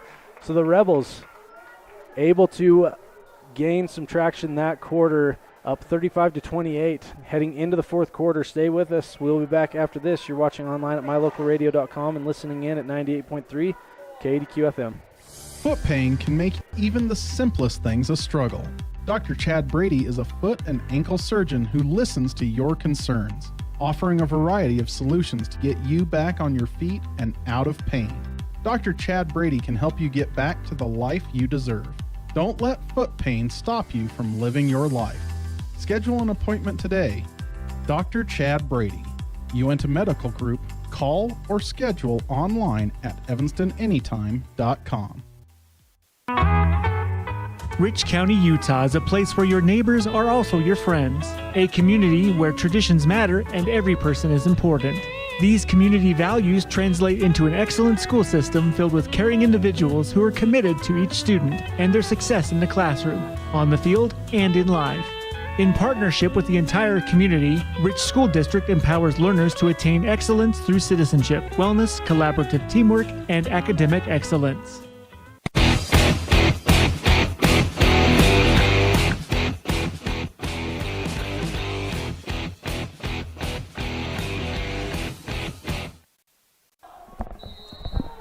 We welcome you back. Start of the fourth quarter with the Rebels in possession. Rebels up 35-28. Weston drives to the hoop and backs it out, being guarded by Gines. She hands to Smith on the right wing. Smith dribbles to her left, hands to Jolly. Jolly then passes to Hatch, and Hatch drives to the hoop. That is blocked, but into the hands of Pugmire, who is able to finish. Rebels now with a 9-point lead. I believe biggest lead of the game, and maybe a bigger lead right at the beginning, but in crunch time, up 9 with 7:24 to go here early on in the fourth quarter. Isabella Gines over to Joy Gines and then to Rhodes. Rhodes dribbles to her right, has to kick it out to Pippi. Pippi from the baseline, that is no good. Good rebound there by Hatch. Just a great job defensively there by the Rebels to make sure Rhodes not able to get to the basket. Weston now on the top. She will dribble to her left. Great crossover there by Weston, but it is briefly tipped away, but into the hands of Smith, and they're going to call a jump ball on that attempted putback. So kudos to Tabiona on that one rather than the foul. They're going to get a jump ball as both hands were on the ball on that block. Rebels 37, Tabiona 28. Fourth quarter, you're watching the number 1 and number 2 matchup in the state of Utah. Rebels trying to hang on here in the fourth. Rhodes passes it over to Allred. Allred back to Rhodes. Allred passes to Gines in the corner. Back to Allred. Allred gets a screen at the foul line. She puts it up, tries to draw the foul. And Pugmire on the rebound is out of bounds. So great defense again by the Rebels, but out of bounds. So Tabiona will get another shot at it on this possession. Shot clock will reset. Gines enters it into Rhodes in the corner. Rhodes over to Gines on the right wing, then to Allred. Allred passes it to Joy Gines on the right corner, then back to Allred on the wing. Tigers just working it around the perimeter as Rhodes drives to the hoop, and that will be a no call and tipped out of bounds by Pugmire. 6:07 on the clock. Hatch is going to come out, Cass Argyle into the game. So for the Rebels, it's Smith, Jolly, Pugmire, Argyle, and Weston. Giants inbounds to Rhodes. Rhodes drives in but dishes to Pippi, and Pippi drives and finishes at the basket. So Coach Fabrizio is going to take a timeout. We will go to break as well. 7-point game with 6 minutes exactly to go in the fourth. We'll be back after this. Reach a dedicated hometown, regional, and worldwide audience. Dive into the action with My Local Rodeo. Our high school rodeo broadcasts are the heart of the community, drawing families and fans who love to support local businesses. From prime advertising spots to exclusive sponsorships, your businesses can shine in the spotlight. Don't miss out. Contact us today and saddle up for an unbeatable advertising opportunity. My Local Rodeo, where your business becomes part of the excitement.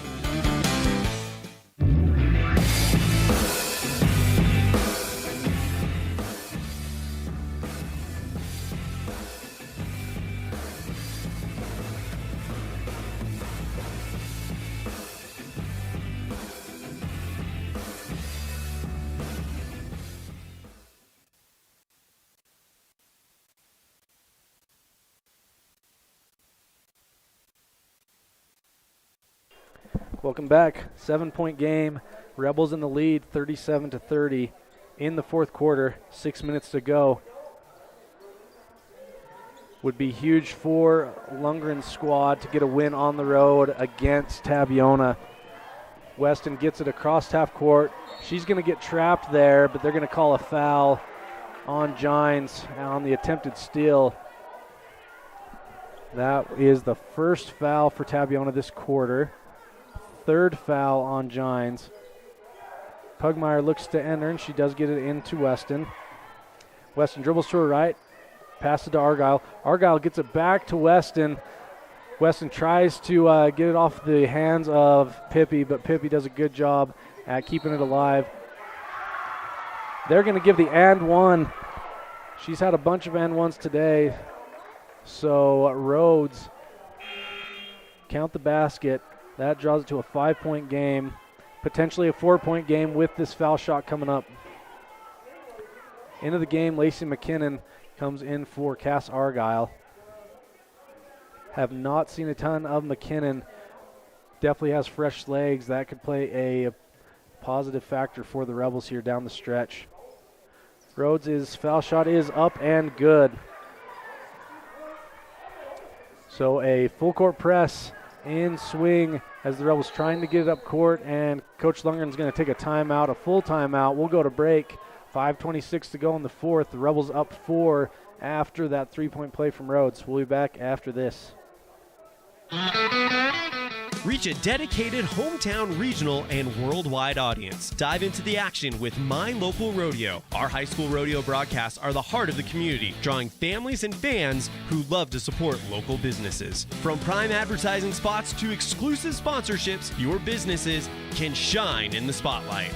Don't miss out. Contact us today and saddle up for an unbeatable advertising opportunity. My Local Rodeo, where your business becomes part of the excitement.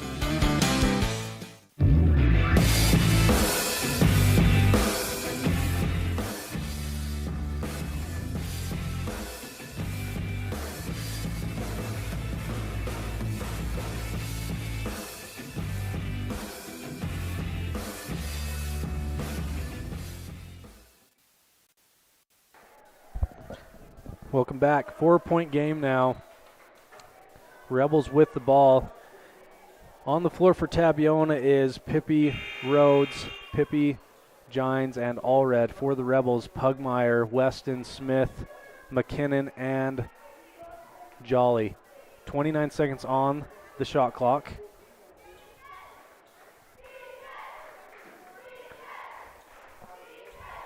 Tabiona with the full court press. And we're just meeting at the score clock once again, and we are good to go.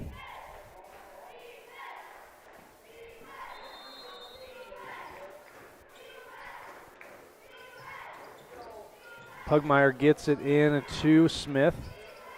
Smith hands to Weston. Weston able to get it across the timeline. Pugmire tries to get it to Jolly, but that is tipped away. Luckily back into the hands of the Rebels. 12 seconds on the shot clock. Jolly has it on the right wing. She drives to her right. Tries to skip it to Weston, but that is tipped away and into the hands of the Tigers. Rhodes will take it the other way, guarded by Jolly. Screen is set for Rhodes. She goes to the hoop and not able to finish on characteristic tonight.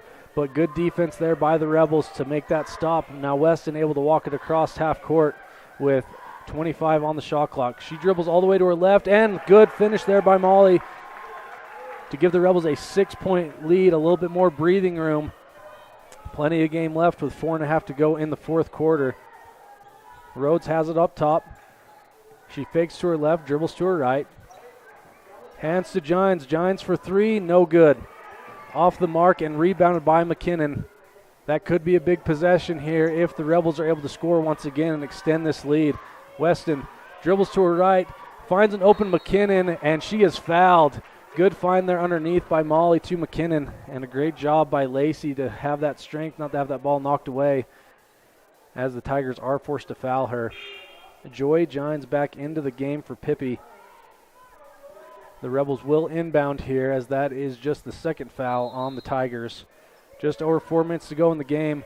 Jolly to inbound. She finds Weston on the left wing. Weston dribbles to her right and gets it to McKinnon up top. McKinnon is going to dribble over to the right. Looks to drive, pulls back up over to Weston. Weston dribbles to her left, hands to Jolly. Jolly step back three, and that is banked in, and we will absolutely take it. Big three right there, 42-33 in favor of the Rebels. Big possession there. Tigers now need to claw back in. Rhodes dribbles to her left and hands to Pippi. Pippi back out to Allred. Allred for three, but that is tipped by McKinnon. Yeah, definitely tipped, I would say, but they're going to say that is off. They're going to say that is Rebel ball, but that was absolutely tipped and then out of bounds. Understandably, Coach Fabrizio not happy about that, as the trajectory of the ball was changed. But the Rebels will get possession, 42-33 with 3.5 to go in the fourth quarter. And they're going to get Weston with a travel, so they're going to give it right back.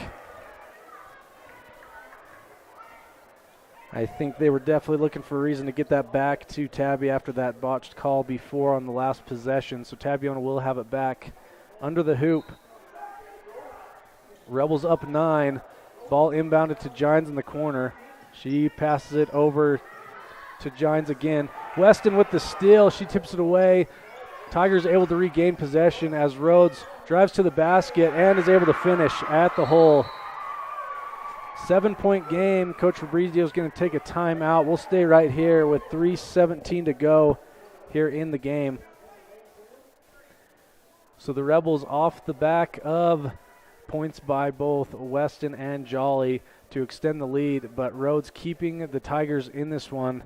Weston almost got that steal, picked up by Rhodes, and she's able to go all the way to the basket. 7-point lead for the Rebels. Another big possession here as Tabiona desperately wants that ball back to try to whittle away that lead. Rebels have done a great job defensively so far in this game, and they need to really dig deep here as we are ticking time down. And we'll see how much this Tabiona press affects things here. Rebels have done a pretty good job at breaking it so far as Coach Fabrizio put his team back into that press. Pugmire looking to inbound. She looks ahead to Jolly, but they're going to trap her at the half-court line. She passes back to Smith. Smith to Pugmire. Great job there by the Rebels to break that press. Jolly looks for Pugmire, and Pugmire is going to be fouled as she was cutting to the basket. She goes down, so that'll be a foul on the ground. Third foul for the Tigers. Jolly to inbound underneath. That was on Rhodes, and that is her second foul. Jolly enters it into Pugmire. Pugmire tries to finish, gets her own rebound, gets it back to Jolly. Jolly tries. That is no good. And tipped away by the Tigers. And the Tiger faithful doesn't like it. Honestly, couldn't see from here. But the Rebels will keep possession. I'm telling you, this gym is not near as loud when there's a disgruntled call as the other gym. But new is new. Hatch gets the ball underneath and able to finish. Good find there and finish by Hatch. Rhodes takes it across half court and hands it to Gines. Gines back over to Rhodes. Rhodes dribbles to her left, goes for three. That is off. Rebounded by Smith. Smith finds Jolly on the other end, but Jolly's going to hold up and get it back over to Weston. Rebels up 9, 44-35. Weston dribbles and was looking to get it to a cutting Pugmire, and that is briefly stolen by the Tigers, and a jump ball is forced, but it does stay in possession of the Rebels, which could work in our favor as Coach Lundgren's inbound plays have worked very well all season long. We'll see here. Ball is inbounded. I absolutely jinxed us there as a turnover forced on the inbound play. Giants takes it the other way. She's going to pull it for three off the front iron and rebounded by Pugmire. Pugmire gets it over to Weston. No press. 2:13 to go in the fourth quarter. Rebels up 9. Good spot to be in. Ball is handed to Smith. She dribbles it off her foot into the hands of Joy Giants, who almost loses it, regains control and hands to Pippi. Pippi backs it back out over to Giants. Rhodes has it up top. 23 on the shot clock. Tabiona not seeing a lot of urgency from them, down 9 with under 2 minutes to go. Rhodes dribbles to the hole and finishes. 44-37 in favor of the Rebels. Coach Fabrizio is going to take a timeout. We'll be back after this. You're listening to Lady Rebel Basketball online at mylocalradio.com and listening in at 98.3 KDQ FM. If you've never heard a mechanic say they truly care, then you've been at the wrong place. Stacy's Repair in Woodruff is a family-owned and operated business open since 1992. Offering all types of maintenance and repair services, you can be sure your vehicle is operating at its best. Whether your vehicle is older or the newest model, gas or diesel, we fix and maintain them all. Also offering chip repair, windshield replacement, and tires. When your vehicle needs a mechanic, bring it to the ones who truly care. Stacy's Repair in Woodruff.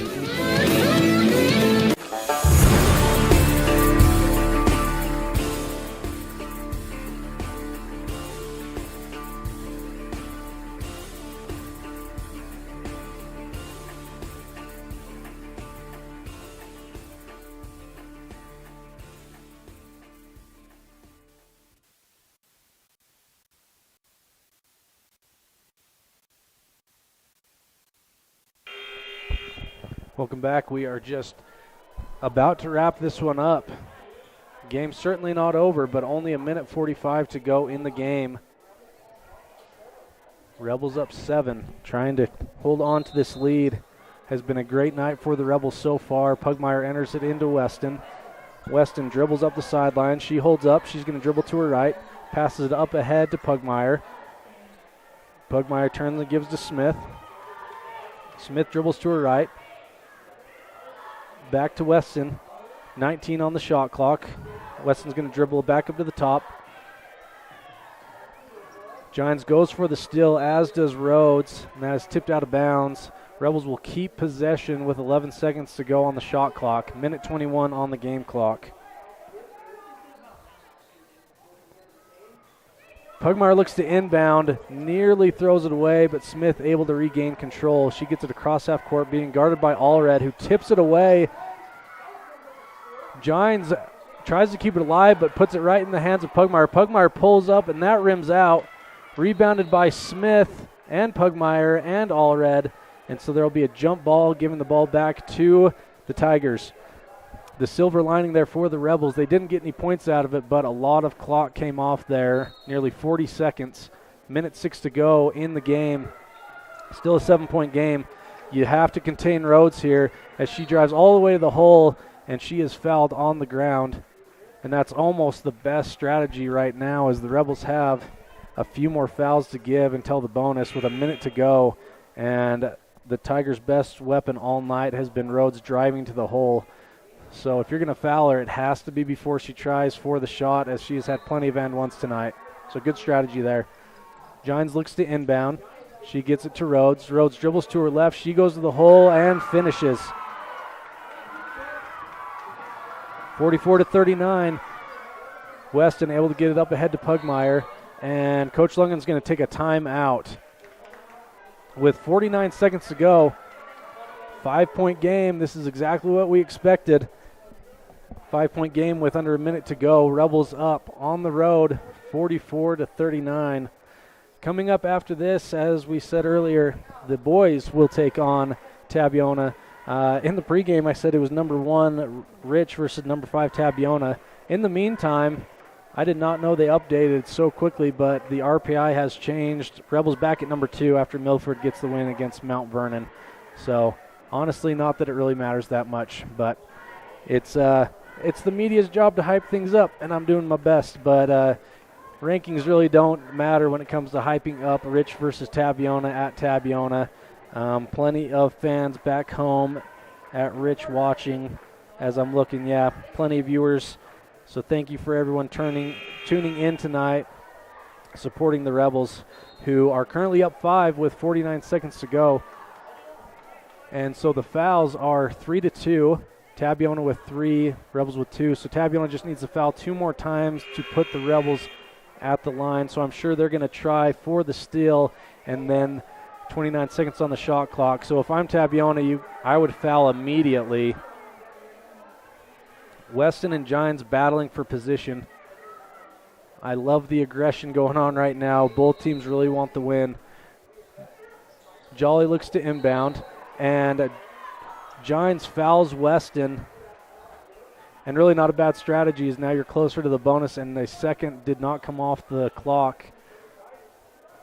But it will reset the shot clock back to 35 rather than 19. So that could play a factor here.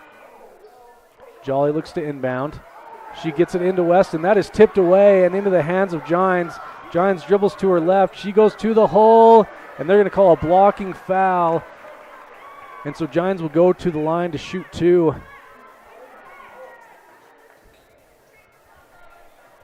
.43 seconds, 44-39. The freshman going to the line. 2 big shots coming up here for her side. First one is up and no good, just off the back iron here.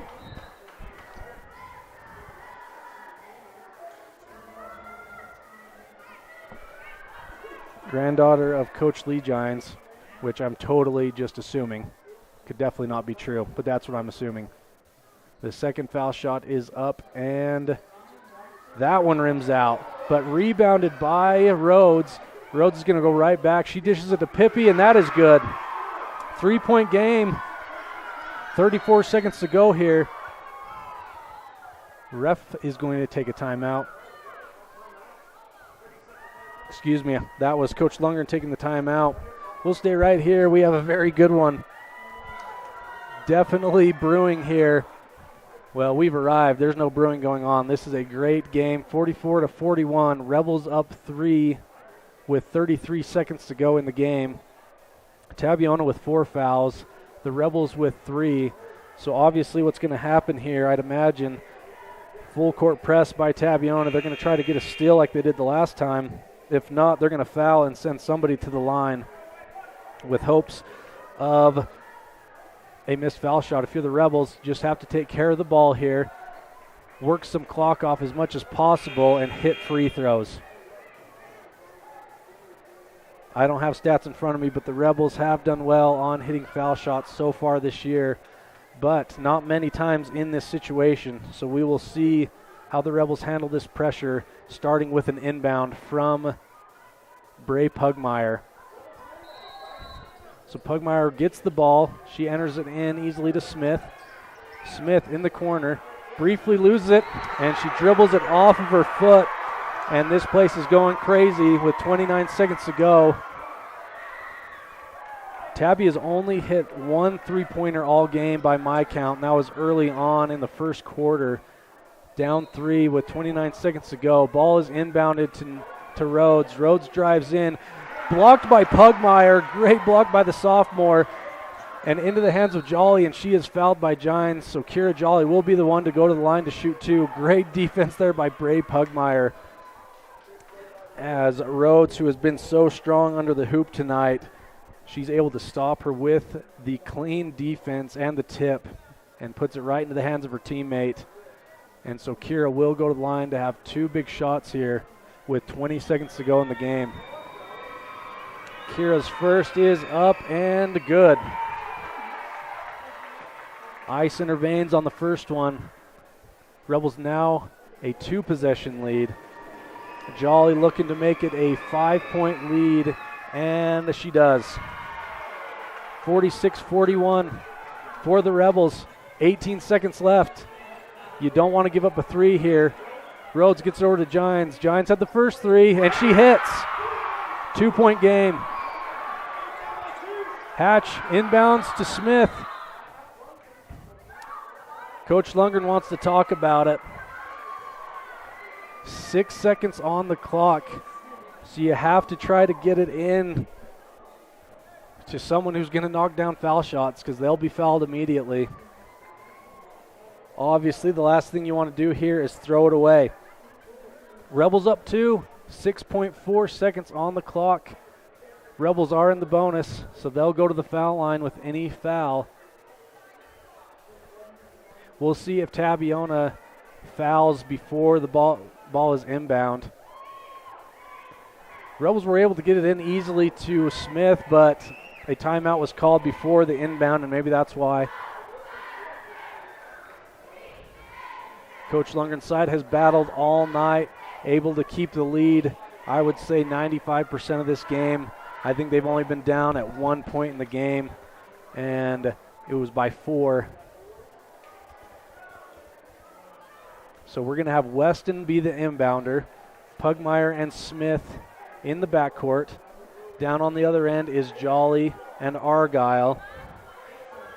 Tigers will not defend the inbound pass. Weston's looking, she gets it into Smith, and there you go. There is a foul before the inbound.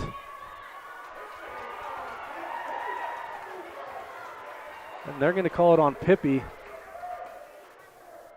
I'm not sure why Tabiona's not liking that. I mean, that's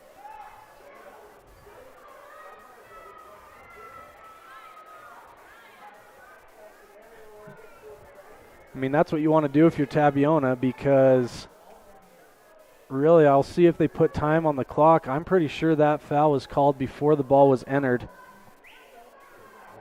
The 3 referees are discussing this. Now, I may be completely wrong because I don't have Colin here explaining rules to me, but I would think we're going to go to the line here.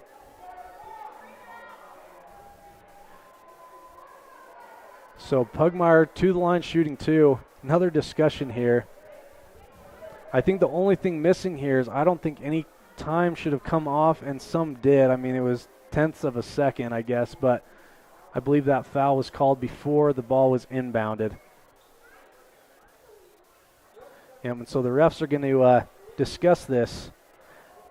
They're just trying to make it dramatic, which they are. I mean, building up the suspense.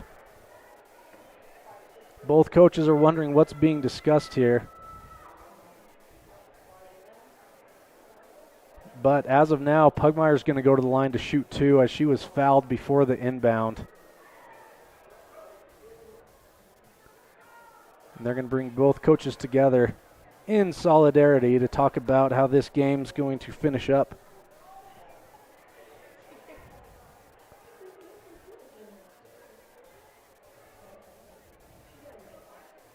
I'm trying to read body language here to see who's happy with what's being said.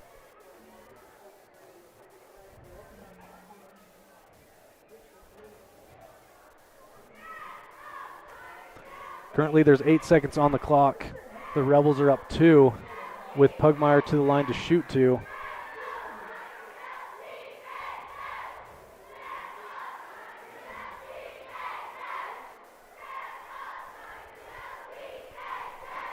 And you can just feel the intensity in this gym as Tabiona has battled back, but the Rebels able to stay ahead most of the game.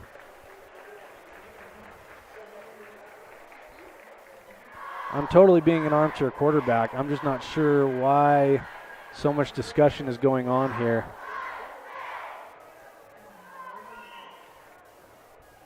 And so they're going to add some time to the clock, I believe, to get it back to where it was before the inbound.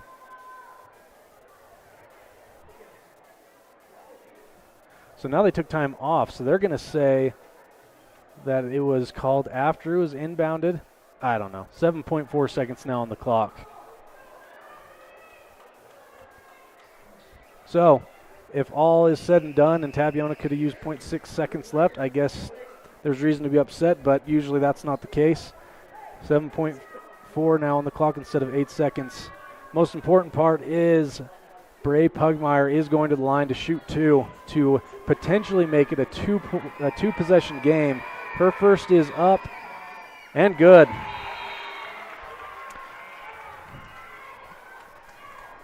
So now Tabiona could tie it up based off of this. Let's go, Bray. Make this a two-possession game, and it changes things. That is up and off the front iron, rebounded by Pippi. 5 seconds to go here. Gines pass it over to Joy Johns in the corner. Joy Johns for 3. That is off the mark, and the Rebels will survive. 47-44. They were trying to get the Joy Gines in the corner, who it was obvious all game they were trying to get her going from 3. But the Rebels survive at Tabiona, which is a feat of itself. And the Rebels will remain number 1 in the state. Great job to the Lady Rebels. We'll be back after this as we got another game coming your way. And if you can hear Eye of the Tiger playing over the loudspeakers, you should not be surprised, as that is a theme song around here. And we'll be back after this. Thank you for tuning in. We'll be back for a short post-game show, and then we will transition into the pregame show for the boys' game. Thank you for tuning into this awesome game.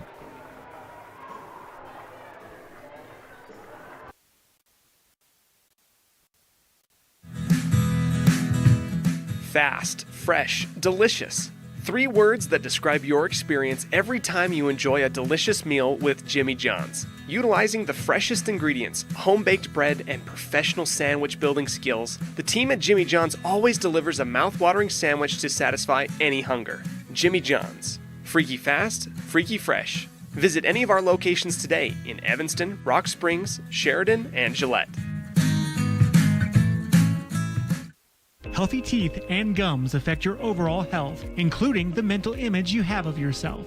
That's just one reason that good dental care and hygiene habits should begin at a young age. Healthy teeth mean fewer sick days from school and higher self-esteem. We all want our children to be successful. Teaching them healthy dental habits at a young age with regular cleanings and dental checks is part of the answer. Dr. McKay Frankum serves patients of all ages. Call today and schedule dental appointments for your family. Dr. McKay Frankum, providing precision family dentistry at affordable prices. Make your day even better by indulging in delectable, freshly prepared classics at the Crawford Trough. Come enjoy succulent cheeseburgers, rich raspberry shakes, crispy onion rings, or golden fries, and pair it all with our exclusive River Bridge soda. For another favorite, try a grilled chicken wrap or a yummy twisted ice cream cone. Make the perfect dining experience with our delightful Crawford Trough staff. Treat yourself to something delicious from the Crawford Trough in Randolph. Established in 1872, Woodruff, Utah has a long history of good neighbors helping each other succeed.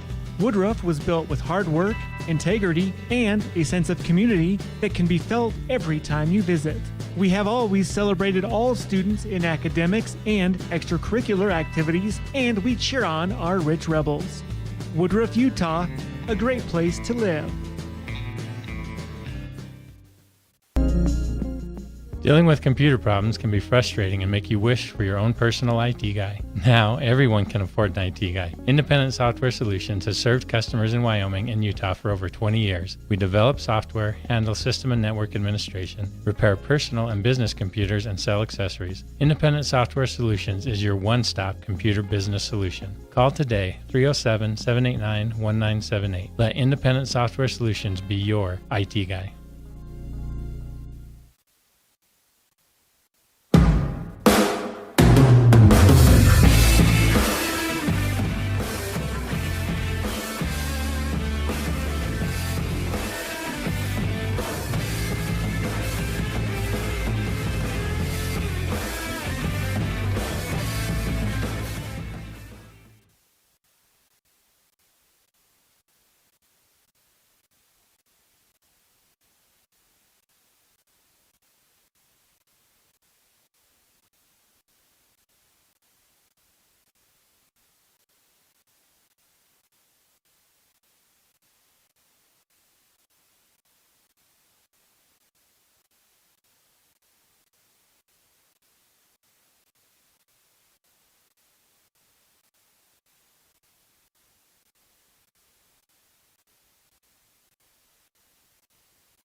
Reach a dedicated hometown, regional, and worldwide audience. Dive into the action with My Local Rodeo. Our high school rodeo broadcasts are the heart of the community, drawing families and fans who love to support local businesses. From prime advertising spots to exclusive sponsorships, your businesses can shine in the spotlight. Don't miss out. Contact us today and saddle up for an unbeatable advertising opportunity. My Local Rodeo, where your business becomes part of the excitement.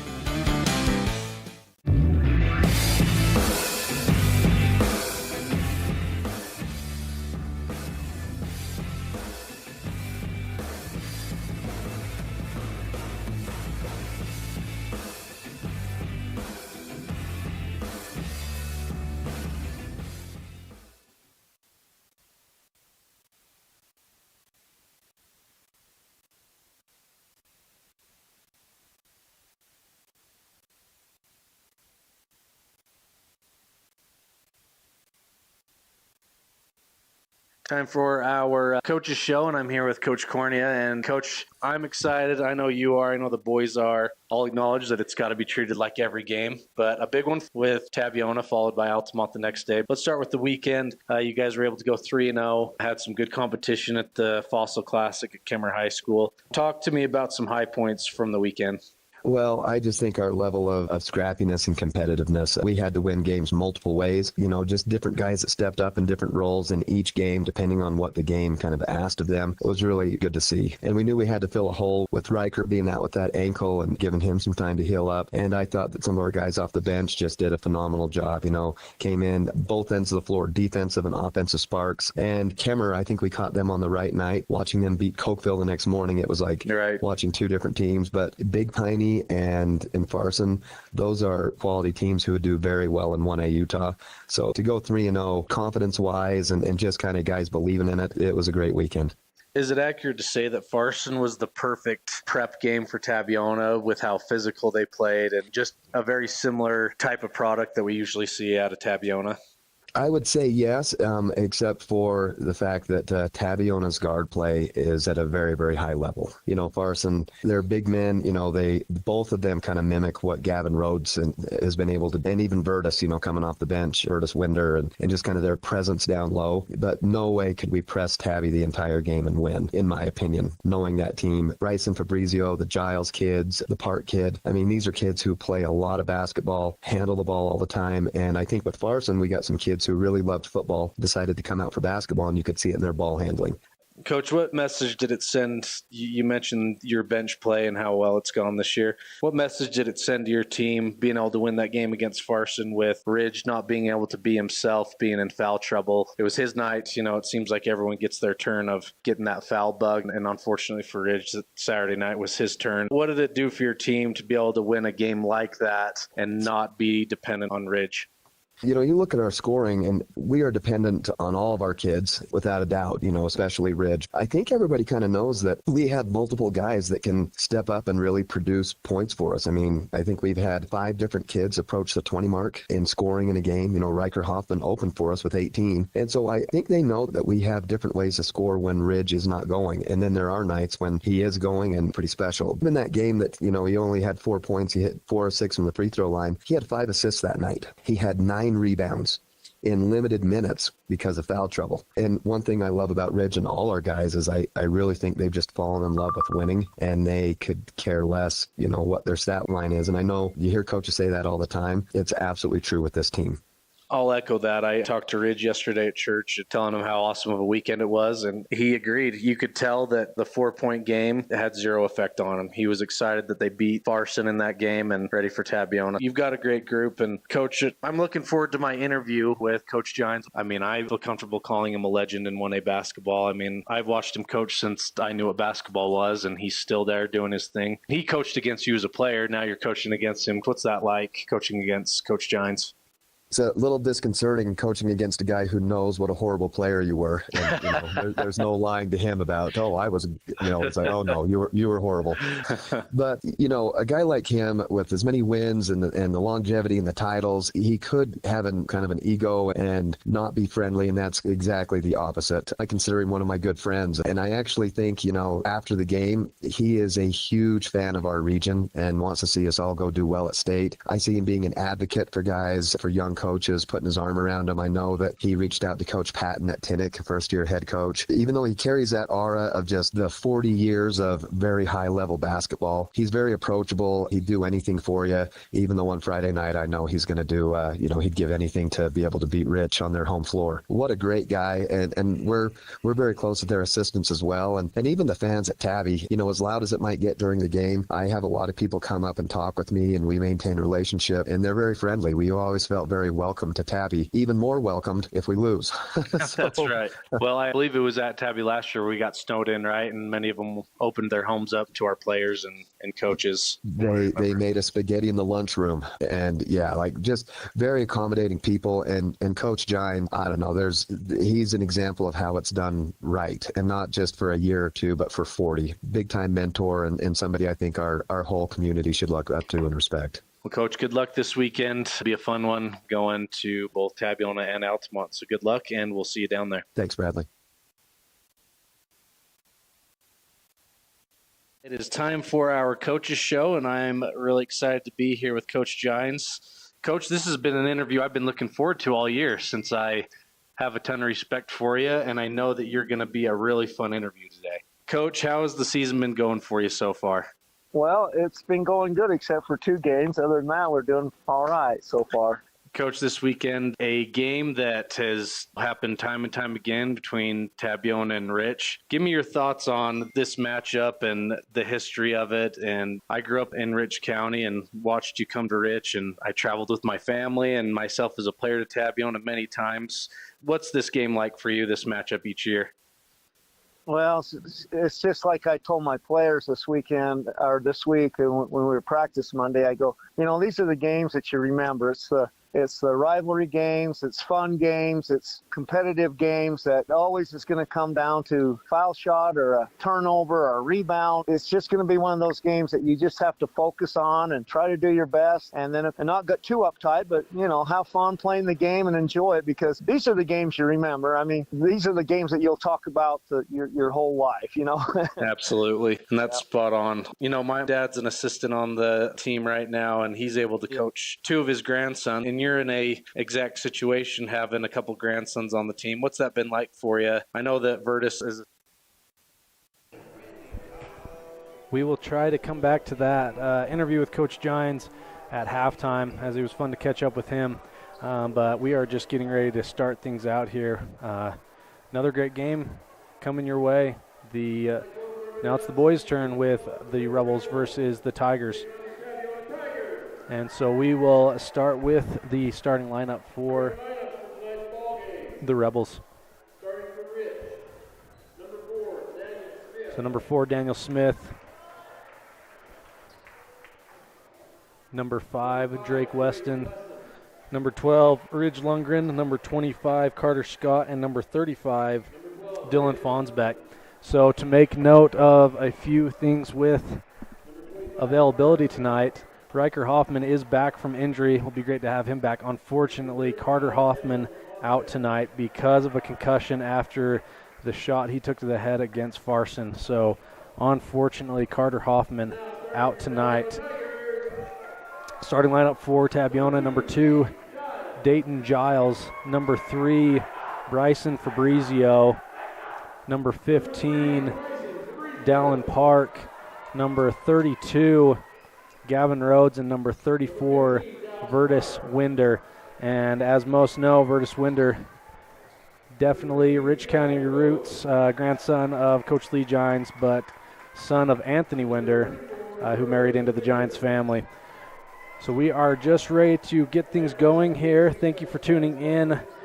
I did end up getting our stats for the girls' game. I will try to get to those at halftime, but very quick turnover between the girls and the boys' game as we are just a little bit behind schedule here. But Lady Rebels able to take care of business, beating the Lady Tigers, and we've got another good one here today. Now, this has been a group that has battled for many years, this senior class from both sides, going back to their 8th grade year, battling back and forth, and it culminates tonight as this is the first of 2 meetings on the schedule. But once again, as I said, towards the end of the season, region tournament is back. It'll be at Wasatch High School, so definitely potential for this matchup to happen a 3rd time there, and who knows if it'll happen again at state. So Tabiona does get the ball to start things out as Fabrizio gets it over to Giles. Giles looking side to Winder, back to Fabrizio. Fabrizio's going to dribble to his left, and he'll dribble in and has the layup on the left-hand side. Gives his side the first lead, and the Rebels immediately turn it over on the other end. And Fabrizio gets it up ahead to Park. Park back to Fabrizio on the left wing. Fabrizio takes the dribble to the inside and hands back to Park. Park dribbles it back out. Fabrizio looks to drive to his left, guarded by Lundgren. He looks for the step back, passes back to Park. Park trying to look it into the outside. He gets a screen from Rhodes, tries to get him on the pick and roll, defended there by Smith. He'll settle for the jump shot, and that is good. 4-0 favor of the Tigers early on in this one. Scott tries to get it into Fonsbeck off his fingertips. Weston there to keep it alive. Lundgren has it on the right wing. He tries to get to Carter Scott, and that is stolen by Giles. And Giles is fouled by Scott going to the rim. So a slow start to start things for the Rebels, as that's not something you want to do here, but Coach Corney looking to make some adjustments, but Giles will go to the line shooting 2.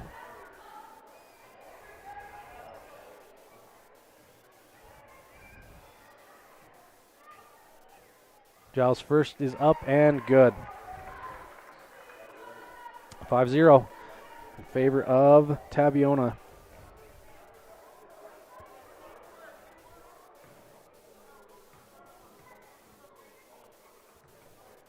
The second shot for Giles is up and rims out. Fonsbeck with the rebound. He gets it ahead to Scott. Scott crosses half court and passes it over to Lundgren. Lundgren dribbles to his right. Back to Weston. Weston finds Scott in the corner. Rebels working it around the perimeter. Fonsbeck gets it inside and passes it back over to Smith, and that is off his fingertips. So definitely not the start the Rebels wanted, with a mix of turnovers and fouls. Giving the ball back to Tabiona as Park is going to bring it up. He hands it back to Fabrizio.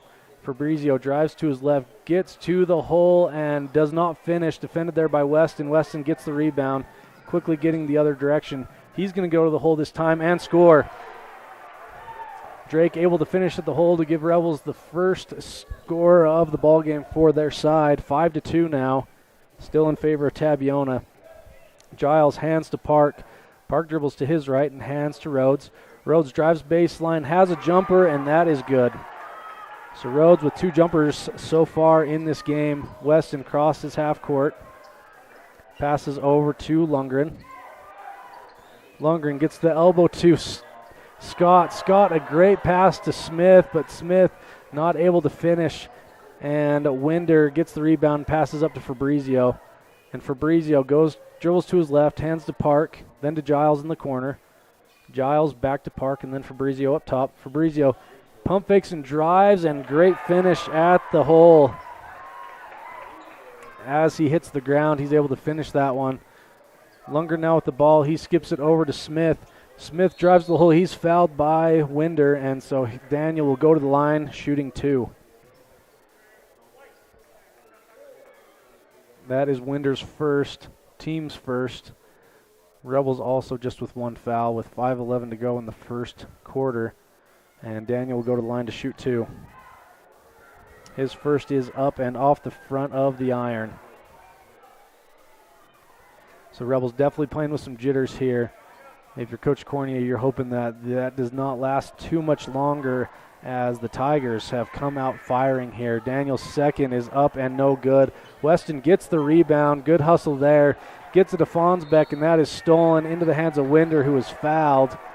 We'll see who they give that foul to. They're going to give that to Fonsbeck, I believe. Nope, Ridge Lundgren. So Lundgren with his first foul. Fabrizio passes it over to Giles. Giles crosses half court, being guarded by Lundgren. Lundgren tips it away twice and able to get possession, going the other way. Great defense there by Ridge, and Ridge goes to the hole and finishes, and that is what we are going to need tonight to get this lead back is Ridge going to the hole. And the Rebels not able to get back on defense, but luckily missed shot right at the basket from Rhodes. Scott going the other way. He finds Lundgren in the corner, and that is good. Big time 3 for Ridge there. 5 points on back-to-back possessions. Has the Rebels back in this thing. Fabrizio gets it to Rhodes up ahead, and Rhodes gets another jumper. So the Rebels' press is being broken pretty quickly and finding Rhodes, who's open underneath. 2 possessions in a row. He's able to finish for 1. Lundgren tries for a 3, and that one bounces off and into the hands of Parks, and he'll go the other way. Tabiona up 11-7 with 4 minutes to go in the first. Parks drives to the hole and is fouled and finishes. 6-point lead now for Tabiona. And the Rebels are going to bring in Riker Hoffman and Jet Holmes. Out will come Fonsbeck and Lundgren. And that foul was on Fonsbeck, his first. 3rd team foul for the Rebels. The Rebels need to be careful not to put Tabiona into the bonus quickly here in the first. Park's going to go to the line to shoot 2. His first is, well, his only is up and good. 3-point play is good. Tabiona subbing here, number 5, Case Thomas, and number 23, Strand Giles. So Thomas and Giles into the game. Tabiona up 14-7. Scott enters it into Hoffman. Hoffman to Weston. Weston for 3. That just rims out. And Giles with the rebound and up ahead to Fabrizio on the right wing. Fabrizio dribbles to his left, gets into the key, stopped by Weston. He kicks it back out to Thomas, then over to Giles. Giles hands to Fabrizio. Fabrizio with the deep 3, and that is good. Giving Tabiona a 10-point lead, 17-7. Lundgren back into the game. He sat for just a minute. Lundgren for 3 from deep. That is off the mark. Attempted rebound by Fabrizio. That's off his fingertips and out of bounds. So the Rebels fortunate to get another possession here with 3:15 to go. The Rebels down 10 really need to go answer for answer and start getting some stops on defense. Lundgren passes it into Weston. Weston inside to Smith. Smith to Lundgren, then to Hoffman. Lundgren with a wide open look from 3, and that just rims out. Fabrizio gets it up quickly to Rhodes. Lundgren meets him at the block. Great job not getting a foul there, and he causes the miss. Smith goes coast to coast and last minute kicks it off to Hoffman, then to Scott, and that is good from 3. Scott just in the right timing there as the Rebels were down 10, now down 7 with 2:40 to go in this first quarter. Giles has it up top. He's going to go to the other Giles on the left wing. Giles drives to his left, gets all the way to the basket, nearly uncontested. 19-10 now, favor of the Tigers. Lundgren passes it over to Scott on the right wing. Scott into the elbow to Smith, over to Weston, then to Lundgren. Lundgren to Scott. Scott gets it into Hoffman at the elbow, back up top to Lundgren. Lundgren drives, and that is blocked by Rhodes, but regained by Weston with 10 seconds on the shot clock. Weston kicks it out to Hoffman. Riker, they're going to get him with the offensive foul for lowering his shoulder on the drive. Minute 55 to go in the first quarter. Tabiona up 19-10. Rebels obviously out of funk with only 10 points here in the first quarter. Coach Corney obviously will make some alterations at the end of the first quarter as that one is turned over into the hands of Smith. Smith quickly gets it across half court, hands to Weston. Weston on the left wing, passes to Lundgren, then to Smith. Smith drives and hands to Scott. Scott back to Lundgren. Lundgren heads to Scott. Scott the deep three, and that is off the front rim. Minute 25 to go in the first, 19-10 in favor of Tabiona. Fabrizio brings it across. He drives on Weston. Weston stops him, and he kicks it back out to Giles. Giles for three, and that is off the front iron. Rebounded by Giles. He's stopped by Weston at the block, and Hoffman gets it across half court to Lundgren. Lundgren to Smith. Smith drives baseline. They're going to go a no call. 19-12 now for the Tigers after Daniel Smith able to have a nice finish at the rim. Rhodes goes baseline and goes out of bounds. So Daniel Smith, good defense there as he forces his man out of bounds.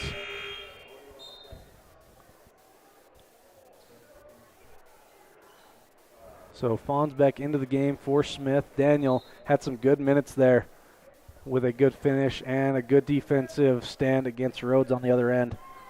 36 seconds on the game clock, 30 on the shot clock. Lundgren passes it to Scott on the right wing. Scott, entry pass into Weston.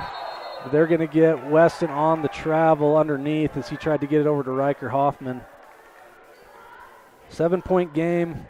Tabiona leading with 25 seconds on the clock here in the first quarter.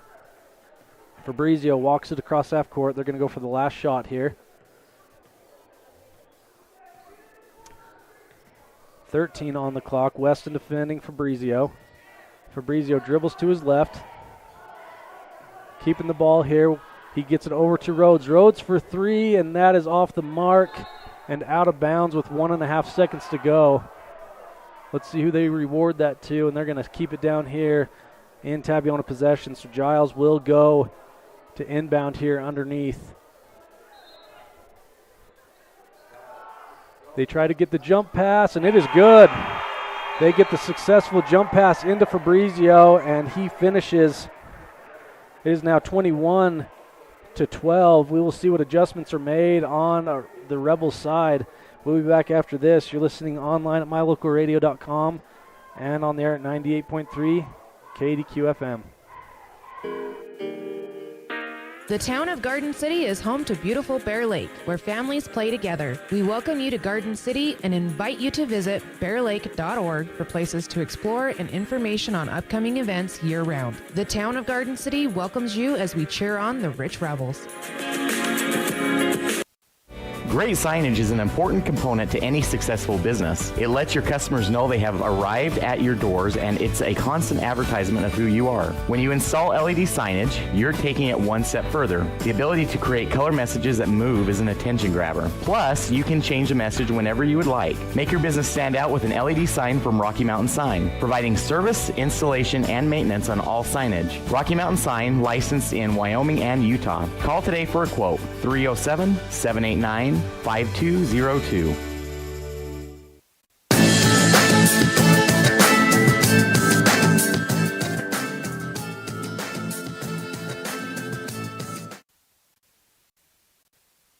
Welcome back. We are at the start of the second quarter. The Rebels down 21-12, but starting with the ball here as Lundgren has it at half court, being guarded by Fabrizio. Ridge dribbles to his right. Gets it inside to Scott at the foul line, back outside to Fonsbeck, then back to Lundgren up top. Fonsbeck again, pump fakes and drives and kicks out to Hoffman, then to Weston, then to Lundgren. There's an open look, and that is off the mark. Riker with the rebound, but he's going to toss it across half court. And so that will be a backcourt violation and give the ball back to Tabiona. Almost a conniption with the home crowd, as that was a slow call to call the backcourt. But Tabiona does get possession back. Giles inbounding to Fabrizio. Fabrizio crosses half court. Pass over to Giles. Giles inside to Rhodes. Rhodes contested and fouled on the two-point attempt. And that will be on Riker Hoffman. I believe just his first, nope, his second. So Rhodes will go to the line to shoot two as Daniel Smith checks in, most likely for Riker Hoffman to avoid that third foul coming up here early in the second. Rhodes' shot is up and good to give his side a 10-point lead. Once again, the Rebels without Carter Hoffman, they're going to have to make up for that toughness factor that he always brings. As Rhodes goes to the line for his second, that is up and good. So 11-point lead for the Tigers early in the second quarter. Lundgren gets it across half court, finds Daniel at the elbow. Daniel kicks out to Fonsbeck, to Smith, and then to Weston. Weston gets it over to Scott. Scott to Lundgren in the corner for three. And that one is no good, and that is off the hands of Fonsbeck on the attempted rebound.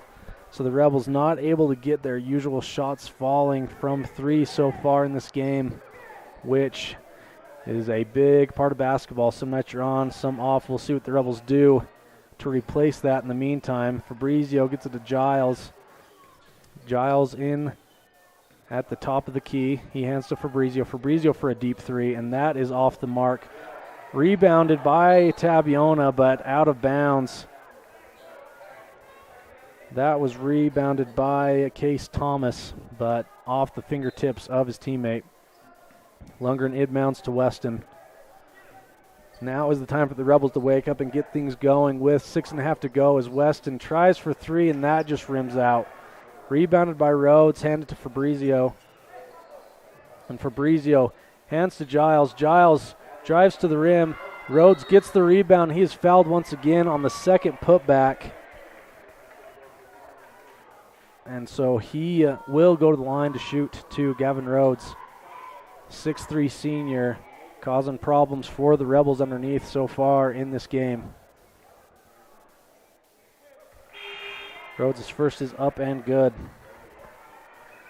Jet Holmes into the game for Dylan Fonsbeck. So in for the Rebels is Smith, Scott, Holmes, Lundgren, and Weston. And that second foul shot is good for Rhodes. Holmes passes ahead to Lundgren. Lundgren on the left wing, skips it to Scott.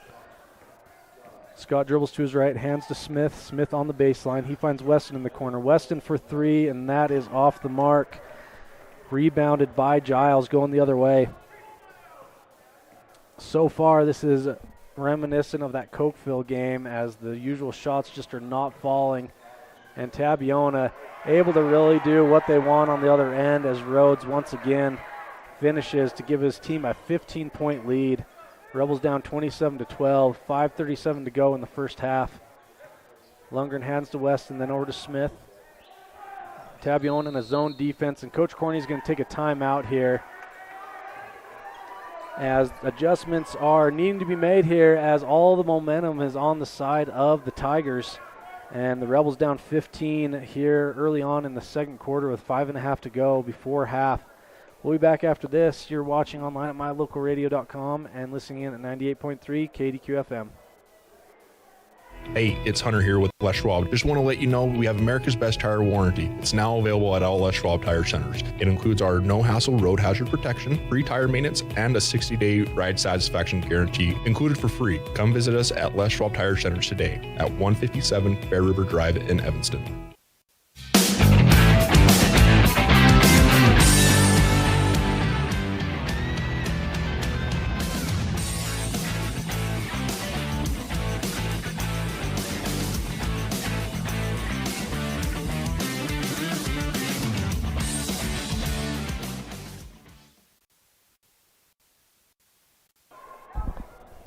Welcome back. The Rebels coming out of a timeout with possession. As I said before, the Rebels have to get things going here. As Tabiona, they are having everything going their way so far at the rim. So the Rebels really need to get some points going here. Weston gets the ball underneath, not able to finish. Rebounded by Scott. Great rebound by Carter as he dribbles it back out. Weston kicks over to Smith, then to Scott. Tabiona doing well, rotating on that zone defense to prevent open looks from happening. Rebels need to adapt as Ridge finds Daniel. Daniel goes to baseline, finds Jet Holmes, who drives, and he'll go to the line shooting too, and that's exactly what the Rebels need to do, just chip away at this 15-point lead. And Jet will look to do that as he goes to the line shooting too, with just under 5 minutes to go here in the first half. Holmes' first is up and off the back iron. And Riker Hoffman checking in for Holmes after this next shot. He's at the scores table. Jet's second is up and good. 27-13. Tabiona leading. 4:58 to go in the second quarter.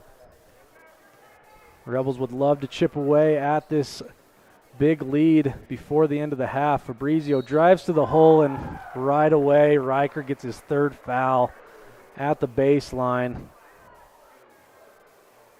And poor Riker continues to be plagued with the foul bug, and he's most likely going to have to come sit, as that is his third.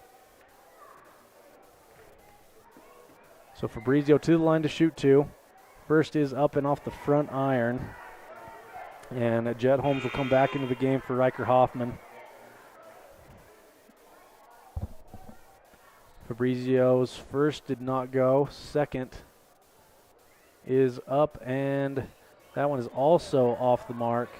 Carter Scott with the rebound. He crosses half court over to Weston.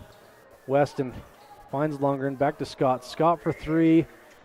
Rims out once again. All these threes are right there and just keep rimming out for the Rebels. Fabrizio on the left wing skips it to Giles. Giles will take a long three, and that rattles in. Tigers up 16. Smith looks to drive, kicks it back out. Lundgren will take a long three, and that is good. Lundgren able to answer on the other end. I had my score off. According to the scoreboard, it's 30-16. Rhodes will take a three from corner, and that is off. Rebounded by Winder. He keeps the play alive, or the possession alive. Parks will take a three, and that is off, and rebounded by Scott. He'll go the other way. Scott hands to Weston.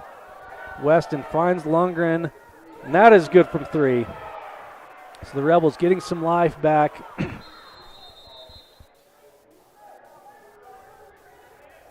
So Lundgren able to hit another three this last few possessions, giving the Rebels some life, down 30-19. 11-point deficit in favor of the Tigers as Fabrizio gets it across half court with 30 to go on the shot clock. Giles has it in the corner.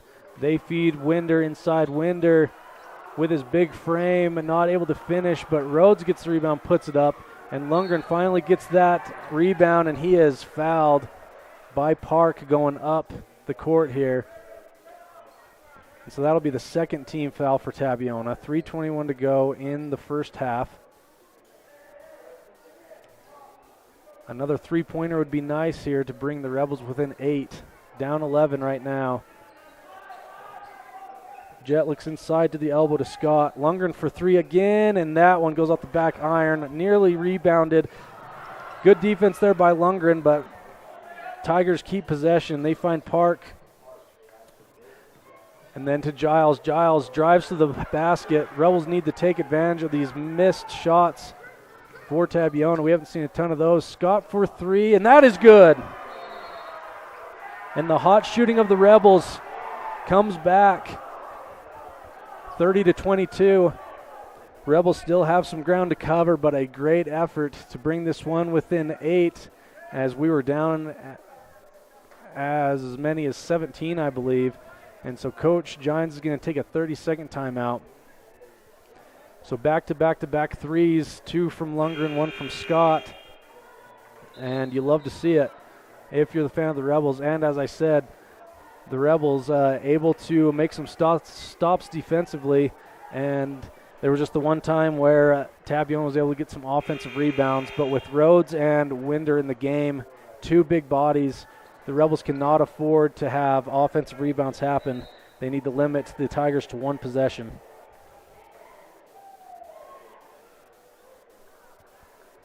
.249 to go in the first half. Tabiona 30, Rich 22. So Fabrizio brings the ball up. Dribbles to his left. Park, he's going to try for 3 from the left wing, and that is good. Terrible timing for the Rebels as they were making a comeback, but now back down 11. Lundgren hits Holmes on the left wing to Smith in the corner. Smith finds Lundgren on the drive. Lundgren turns and a jumper. That is rebounded by Holmes and put back, and that is good. Good effort there by Jet to get the rebound and put back. 33-24, favor of the Tigers. Fabrizio brings it across half court. Drives to his left, kicks back out to Park. Park drives. He kicks out to Giles. Giles hands to Rhodes up top. 20 on the shot clock. Fabrizio again goes to his left. This time he's going to finish, and they're going to call a block. Weston there on the defense nearly causes a travel, but a block is what is called there. And they're going to call that an and one. So Fabrizio will go to the line to shoot one, up 11 with 1:56 to go here in the first half.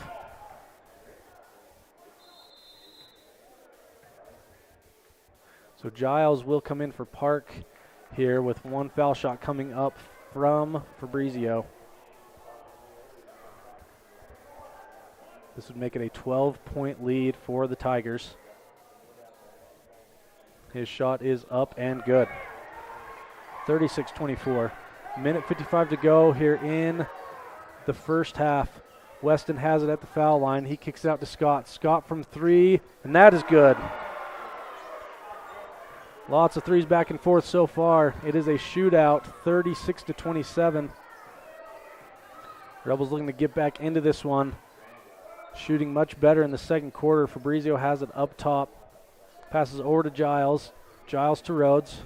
Rhodes looks to go baseline. He'll kick it back out to Fabrizio. Giles has it up top. He'll shoot from the left wing. That just rims out. Daniel Smith and Gavin Rhodes battling for the rebound. It gets into the hands of Weston. Weston drives all the way to the hole. Contact, but no call there, and that it rims out and rebounded by Giles. Giles will get it up the floor to Fabrizio. 1:03 to go in the first half. Giles back to Fabrizio up top, then over to Giles. Giles enters it into Rhodes at the block. Rhodes fade away jumper, no good, into the hands of Scott. Scott gets it head to Holmes. Holmes back to Weston, then to Scott. Scott open from the top. That is good. Rebels now within 6, 36-30 on the back of Scott and Lundgren from the 3 line. And the Rebels playing much better defensively also. Fabrizio kicks it up to Giles. Giles will take a jumper from the foul line. That is off. Rebounded by Holmes going the other way. 24 seconds to go. Lundgren with the ball. The Rebels potentially can get within a possession here with a 3. Nonetheless, being down only 6 at half would be a win with how this first half has gone. Weston has it with 10 seconds. Back to Holmes. Holmes is going to dribble over to Scott. Scott with the ball with 5 seconds. He's going to pull it from 3, and that is off the mark. Rebounded and put back, almost in. Good effort there by Carter Scott, but like I say, the Rebels will take how that half ended with a good run there, 36-30 in favor of the Tigers as we go to half. We'll be back after this with some first half stats and a standout student and that second half of that interview with Coach Gines. We'll be back after this.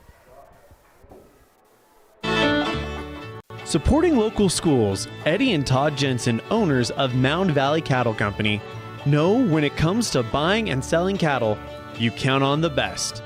Mound Valley Cattle Company, serving Utah, Idaho, and Wyoming. 208-339-0614. That's 208-339-0614. Established in 1872, Woodruff, Utah has a long history of good neighbors helping each other succeed. Woodruff was built with hard work, integrity, and a sense of community that can be felt every time you visit. We have always celebrated all students in academics and extracurricular activities, and we cheer on our rich rebels. Woodruff, Utah, a great place to live.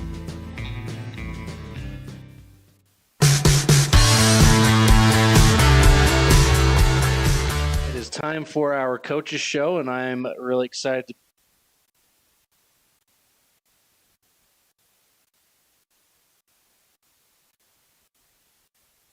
having a couple grandsons on the team. What's that been like for you? I know that Vertus is a senior, so it's been a few years, but now you've got, is Atticus a freshman? Is that right? Yeah. So what's that been like for you, Coach, to have 2 of your grandsons on the team this year? Well, it's been nice. They're good young men, and they enjoy coaching them, and they're a lot of fun. And you just try to help them become the best basketball player they can be. And you know, Grandpa's a little rough sometimes on them, but you know, I linked him as coaching. It's nothing else. Just try to make you better. And they've responded really well to try to get better and do the best things they can do for the team. So yeah, it's a lot of fun having grandkids on the team. So, Coach, what season is this for you? Oh gosh, I want to hear the number. You know what? I started like in 81, but I went over to the girls program for a while, and then I came back to the boys program as an assistant. I've been involved with it since 81, you know, coaching. There's 1 year I didn't coach at all, but other than that, I was been involved with it. So since, I don't know, 40-something years, I guess. That's amazing. Coach, I'm a little bitter. The times you weren't with the boys was when I was in high school, so you didn't give us the satisfaction of ever getting to play against you. I think that was when you were coaching your daughter over on the girls' side. So yeah. I've tried to get over that since then.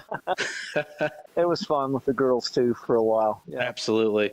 Coach, what's your opinion on the 1A landscape this year? I've talked with Coach Cornea all the time about it. He's very excited, but says it's just wide open. What are your thoughts on 1A this year, not just in our region, but as a whole? Oh, yeah, I agree with Coach Cornea. It's so wide open. It's just going to come down to those 4 days at the state tournament. Whoever's playing good basketball and gets a few breaks. I can see 10 teams that could be in the mix. Team that we just beat this weekend, Tinnick, they are going to be, you know, they're a handful. They really are. There's just so many teams that's up and coming. You know, Panguitch is still good. Yeah, it's just wide open. It's just going to come down to, and I'm excited for our region tournament, and maybe that'll help us to be better at state. You know, it's just going to be a lot of fun this year. I think we got a lot of fun basketball coming up. I agree with you. I am really excited that the region tournament's back. You know, growing up, before I played myself, I was always the water boy. And, you know, that was the time when region was at Emory High School. And I loved that even more than state. So I'm excited that the region tournament's back. And do you think that's a long-term thing? It's going to be back for the foreseeable future?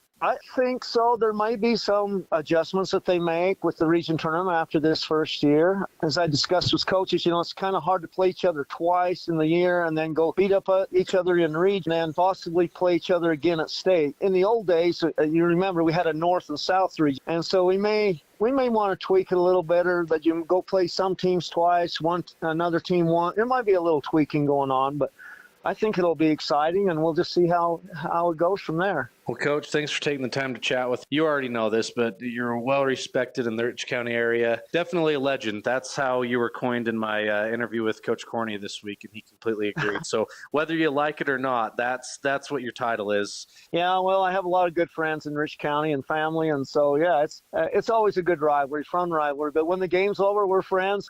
That's what's great about 1A basketball. We all are similar in our communities, and we just good people. And when the game's over, we're fine. I look at the Rich Tabiona matchup. It's like playing your sibling, right? Like there's lots of love there, but there's no one you'd rather beat as well. I mean, you got to beat your siblings. So that's the game. Well, thanks, Coach, and good luck this week, and we'll see you down there at Tabiona. Established in 1984, T7 Propane provides you with quick and affordable service. Rely on T7 services to bring warmth and comfort to your home or business. T7 Propane delivers everywhere from the Fort Bridger area throughout Bear Lake Valley. Schedule your delivery today at T7propane.com. T7 Propane for all your propane needs.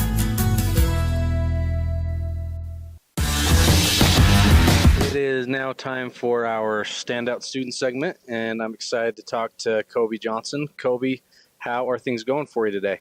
Pretty good. It's your senior year. How are you feeling about things? You said that last time you did an interview for the radio, you were a freshman. Now you were a senior. Did that fly by? Honestly, it went a lot faster than I thought it would. I wasn't really expecting to be a senior yet. Yeah, and it only gets faster. I'm sure you've been told that. So, Kobe, what have been some highlights so far? You're a little over halfway done with your final year of high school. What's been some highlights so far? I don't know. I've taken concurrent classes, and that's been a cool opportunity, and it's getting closer to the end, and so I'm kind of excited to be getting done with high school and have done some college things and kind of getting ready to go out in the future. Are you taking concurrent classes this semester? Yeah, I am. So which ones are you currently doing? I currently have stats, English 2010, economics, and 2 different history classes. Well, that's awesome. So, Kobe, what are your plans after high school? I'm not quite sure of the order I'm going to do things, but I want a mission, and I'd also like to keep going to school and finish and get a degree, so that's kind of what I'm planning on. Do you have an idea yet what type of degree you're going to get or what kind of profession you're going to look towards? And it changes about 100 times after you graduate, but just curious if right now you have an idea of what you'd like to do for a profession. I definitely feel like it can change, and I like a lot of different things, but right now I'm leaning towards business and more specifically finance. Awesome. Well, good for you. So Brother Leifson tells me that you are a big skier. Is that true? Yes, I love skiing. It's my favorite. Well, and your dad's super good at it as well, right? Yeah, he's quite a lot. Yeah, I've heard he's pretty amazing up there. So let's talk about that. What is it about skiing that you love, and especially with being able to do it with your dad? What are some things you love about that? Well, one of the things I really love about skiing is that you're really just competing against yourself and that you can improve and get better, and it's focused just on you. And I like being outside a lot. I absolutely love the mountains and snow, and getting to do all of it with my dad is pretty cool because it's one of the best ways we can spend time together, and we're both doing something we really love and are passionate about. So how long have you two been skiing together? The first time I ever went skiing, I think I was 8 or 9. That's awesome. So you've been able to do a lot of skiing now. That's been about 10 years going with your dad up to Beaver Mountain. How is the snow this year up at Beaver? It's good. It's not quite a lot yet, but it's getting there, and I'm just happy we have some snow to ski on. That's great. And you've got a younger brother, the sophomore, correct? Yes. So what's it like being able to see your dad and your brother at school every day this year during your senior year? It's pretty cool. I mean, that's one of the benefits, to being in a smaller town is you get to see more of the people you care about, and it's cool because if I ever need my dad for anything, it's not too hard to find him. Absolutely, and he's a smart guy. He's always just running around fixing everyone's problems, it seems like. Yeah, a little bit. Kobe, I always like to end these interviews with your last 4 years at Ridge High School. Is there a teacher you'd like to give a shout out to that's had a positive impact on your life? Yeah, there's a lot of good influences I've had. I have a hard time picking. One of the coolest teachers I've ever had is Mr. Pugmire. He's taught me a lot of different things. He's a great teacher. So you've had him for a bunch of different English classes? Yeah, I had him all through my junior year. Awesome. Well, Kobe, thanks for taking time out of your day to talk with me, and good luck for the rest of your senior year, and cherish the snow. We'll have it for a few more months, so soak it up and enjoy it. Yeah, for sure. Okay. Reach a dedicated hometown, regional, and worldwide audience. Dive into the action with My Local Rodeo. Our high school rodeo broadcasts are the heart of the community, drawing families and fans who love to support local businesses. From prime advertising spots to exclusive sponsorships, your businesses can shine in the spotlight. Don't miss out. Contact us today and saddle up for an unbeatable advertising opportunity. My Local Rodeo, where your business becomes part of the excitement.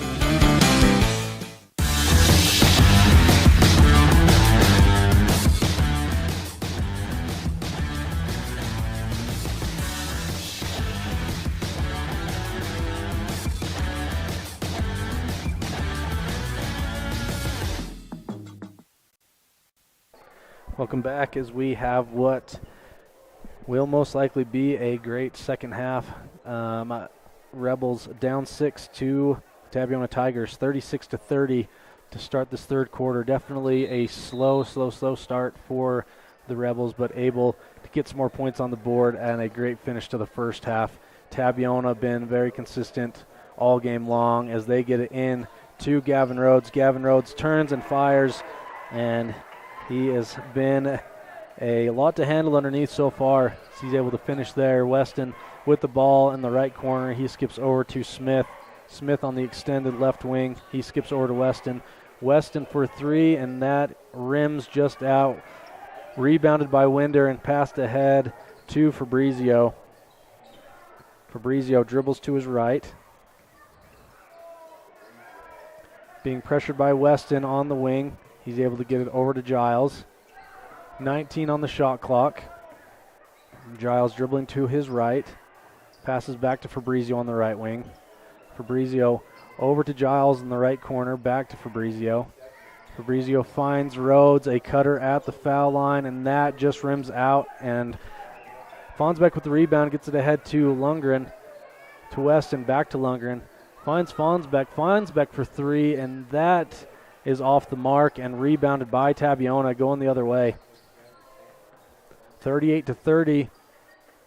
Third quarter just beginning as Giles will try from three from the corner, and just like that, Tabiona up 11 to start things off here. Rebels yet to score in the second half. Lundgren finds Smith. Smith drives to the basket, gets it over to Scott. Scott drives to the hole and kicks it back out to Smith. And Smith drives to the basket, alters his shot as he's expecting contact, and that is off the mark, rebounded by Tabiona, who's got all the momentum right now to start the second half. Giles for three again, and that goes. Coach Corney's going to take a timeout. 44-30. So Tabiona, let's see, they score 6 unanswered points to start the half off the back of, well, no, it was 8 points because you had 2 threes from Giles and a 2-pointer from Rhodes.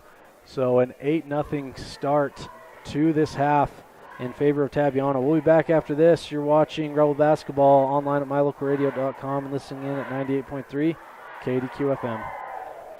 And now a message from the experts at Bear Lake Realty. Welcome to Water's Edge, right downtown Garden City. Beachfront condos, close to the beach, close to downtown for your renters and the owners.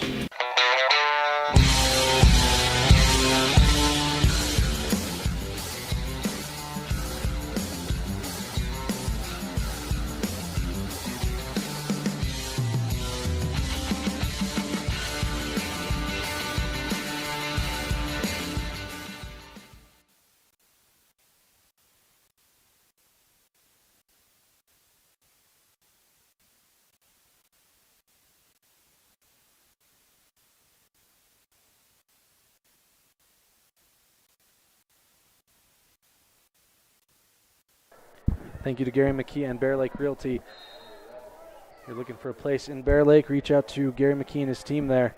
The Rebels looking to get their first points of the first half after a scoreless start. And Tabiona with an 8-0 run. Ball is inbounded to Lundgren. Lundgren's going to take a short jump shot. That just rims out. Rebounded and put back by Hoffman.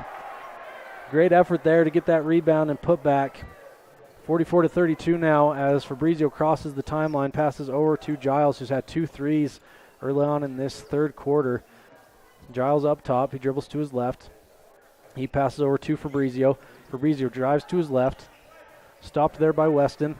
And then he hands it off to Rhodes. And Rhodes, a short jump shot, no good, and rebounded by Smith. So Rebels need to take advantage of that scoreless possession by the Tigers. Weston dribbles to his right. He's fouled and one. Strong finish for Drake. He'll go to the line to make this a 3-point play. It is now 44-34. Weston looking to make it 35 from the line.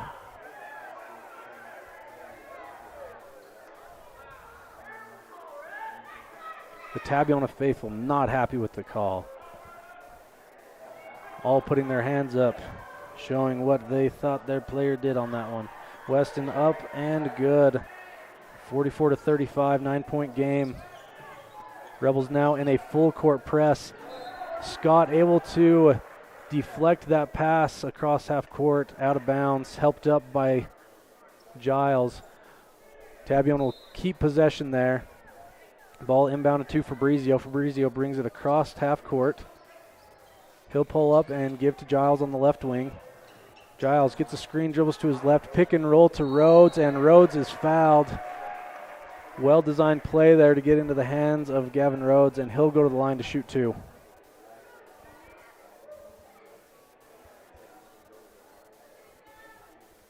.456 to go in the third quarter. Rebels are down 9. The closest they've been in recent memory is 6, and that was at halftime. Rhodes' first is off and no good.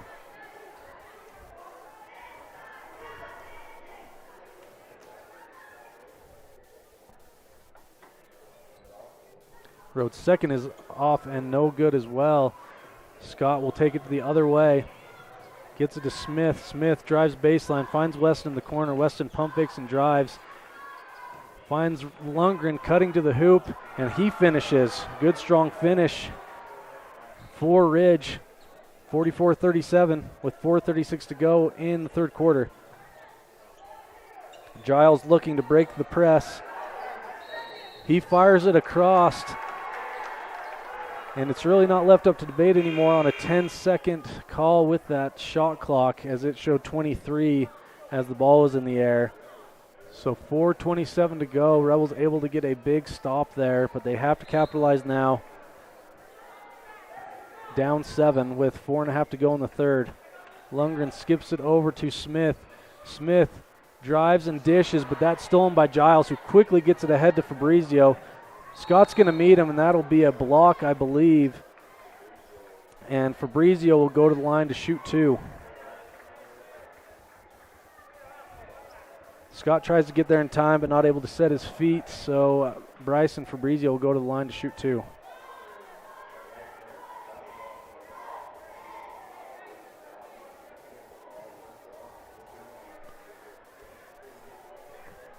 Rebels down 7 with 4:15 to go in the third.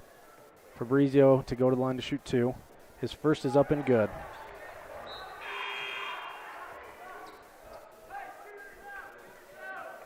Holmes in for Scott. Scott, unfortunately, that was his third foul. Second team foul on the Rebels. Not what you want to have happen with the hot hand of Carter Scott so far tonight. Did we have to come out of the game? 46-37 in favor of Tabiona. Lundgren crosses half court. That's going to be stolen by Fabrizio. Weston tries to get there in time, but Fabrizio able to finish at the basket. Tabiona now up 11. Smith has it at the wing. Gives to Holmes at the elbow. Holmes back to Smith. To Weston, to Holmes. Holmes will try for 3. That's off the front iron. Rebounded by Hoffman. Back out to Lundgren and into the hands of Weston. Shot clock is reset after that Hoffman rebound. 27 seconds to go. Lundgren has it at the elbow. Skip pass to Holmes. Holmes looks, gives to Weston. 20 seconds on the shot clock. Holmes gets it into Lundgren. Lundgren Looks to turn, hands back to Holmes. Holmes hands to Hoffman. Hoffman for three, but that is blocked by Rhodes, and then into the hands of Giles, going the other way. Rhodes gets it on the baseline. Stopped there by Smith, and back into the hands of Weston, then to Lundgren.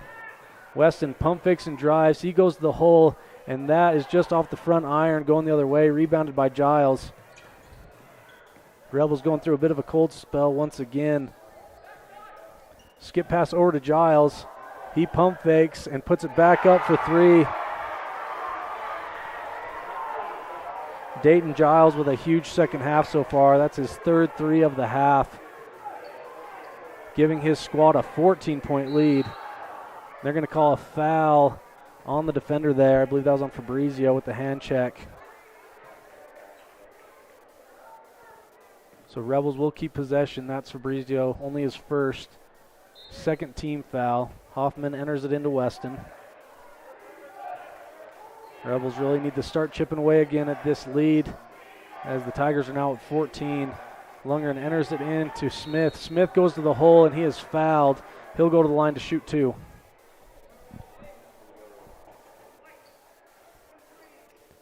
So they're going to give that to number 23, Strand Giles. So Daniel will go to the line. Two shots coming up. First is up and off the front iron. The Rebels not at the foul line a whole ton so far tonight, but not shooting great from the charity stripe. Smith's second foul shot is up, and this time good. Rattles in. Cut it to 13. Tabiona quickly gets it ahead to Park, then back to Fabrizio. Fabrizio over to Giles. Giles being guarded by Lundgren. Giles goes to the hoop and not able to finish. Rhodes gets the rebound, and he tries to put it back. That is no good. Rebounded there by Smith. Smith gets it ahead to Holmes. Holmes gets it to Hoffman. And they're going to call an offensive foul on Daniel. That'll be his fourth. Tough break there for Riker. Good effort to get down there, but they're going to give him lowering the shoulder. So 3 subs coming in for the Rebels. So in for the Rebels on the floor right now, Carter Grohl, Ridge Lundgren, Dylan Fonsbeck, Carter Scott, and Daniel Smith. Carter Scott with 3 fouls, but with just 2 minutes to go here, I'm good with that sub. We need some more threes from him. 13-point game here. Fabrizio with the ball being guarded by Grohl. Fabrizio goes to his left. Left open. He goes for 3. That just rims out. Rebounded by Rhodes. He puts it back up. Rebels stayed on their feet as 2 Tigers went up for the rebound there. Lundgren will take a 3 from deep, and that is good from the left wing. Back to 13 for Tabiona as Park has it on the left wing. Looking for a man. He gets Giles in the left corner. Giles enters it into Rhodes. Smith there, and that will be a foul as Smith left his feet, so Gavin Rhodes will go to the line to shoot 2. And that will be Daniels. We'll see what they pull up here. 4th team foul for the Rebels. First on Daniel, so he's got plenty to give going into the 4th quarter. Minute 14 to go in the 3rd. If these 2 go for Rhodes, it'll be a 14-point lead for Tabiona. First is off and no good. And I need to fix my score. That's why I hesitated there. So it's 53-41. So Rebels down 12. Rhodes' first was off. His second is good. Now a 13-point lead, 54-41. Grohl hands to Scott. Scott nearly travels there. He enters it into Smith. Smith tries to get into Fonsbeck, deflected back to Smith. Scott immediately fires, and that is good. That is Carter Scott's 5th 3 of the game with that quick release. 10-point game now, 54-44. Giles drives in, stopped by Fonsbeck. He kicks it back out to Fabrizio. Fabrizio on the right wing, and Tabiona's going to take a timeout. We'll go to break as well. Thank you for tuning in to Rebel Basketball online at mylocalradio.com and listening in at 98.3 KDQ FM. We know from experience that in rural America, people really care about three things: their faith, their money, and their high school sports, and not necessarily in that order. It's a race. Mendez in some space down the left wing. Steps into a shot. Mendez scores! Red Devils on top, 2-0 on the Heritage Auto of Evanston scoreboard. The 0-2 pitch. Swung on and missed. Hello, North Carolina. Cheyenne's coming to visit. The My Local Radio Sports Network covers high school sports in Utah, Idaho, and Wyoming, American Legion Baseball and high school rodeo, and Utah, Idaho, and Wyoming. Advertising in the My Local Radio Sports Network is unique for two reasons. One, it's the best way to reach your local audience, and two, it's the most economical way to reach your regional. We are back here in the third quarter at Tabiona High School as the Rebels trail by 10 with 37 seconds to go in the third quarter. Fabrizio dribbles to his left, being guarded by Smith. Smith looking for help. He stays on him. Giles now with the ball up top, 28 seconds to go, 9 on the shot clock. And they're going to get Daniel Smith for another foul as he leaves his feet. That'll be his second, and send Fabrizio to the line in the bonus, as that is the 15th foul for the Rebels. So definitely not what the Rebels wanted there, as the shot clock was coming to an end with 8 seconds. Fabrizio now to go to the line. His first is up and off the front iron. 10-point game here with 25 seconds to go in the third. Drake Weston back into the game for Carter Grohl.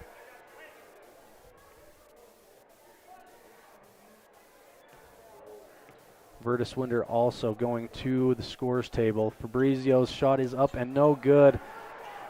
Rebounded by Gavin Rhodes. He keeps the possession alive. He gets it to Giles. That one is off. That three-point attempt rebounded by Weston with 15 seconds to go. Rebels definitely want to get another score before the end of the third quarter. 8 seconds. Weston gets it in the smick, back to Weston. Scott now with the ball. Hands to Weston. Weston for three. And that is good. And that falls from deep. Could not have come at a better time, as the Rebels now down 7. So Tabiona did gain a point there in the deficit from halftime. We have a 7-point game. 8 minutes left to decide this one at Tabiona High School. We'll be back after this. You're listening to Rebel Basketball on 98.3 KDQ FM and online at mylocalradio.com. We know from experience that in rural America, people really care about three things: their faith, their money, and their high school sports, and not necessarily in that order. It's a race. Mendez in some space down the left wing. Steps into a shot. Mendez scores! Red Devils on top, 2-0 on the Heritage Auto of Evanston scoreboard. The 0-2 pitch. Swung on and missed. Hello, North Carolina. Cheyenne's coming to visit. The My Local Radio Sports Network covers high school sports in Utah, Idaho, and Wyoming, American Legion Baseball and high school rodeo, and Utah, Idaho, and Wyoming. Advertising in the My Local Radio Sports Network is unique for two reasons. One, it's the best way to reach your local audience, and two, it's the most economical way to reach your regional and national audience. Join us today on the My Local Radio Sports Network.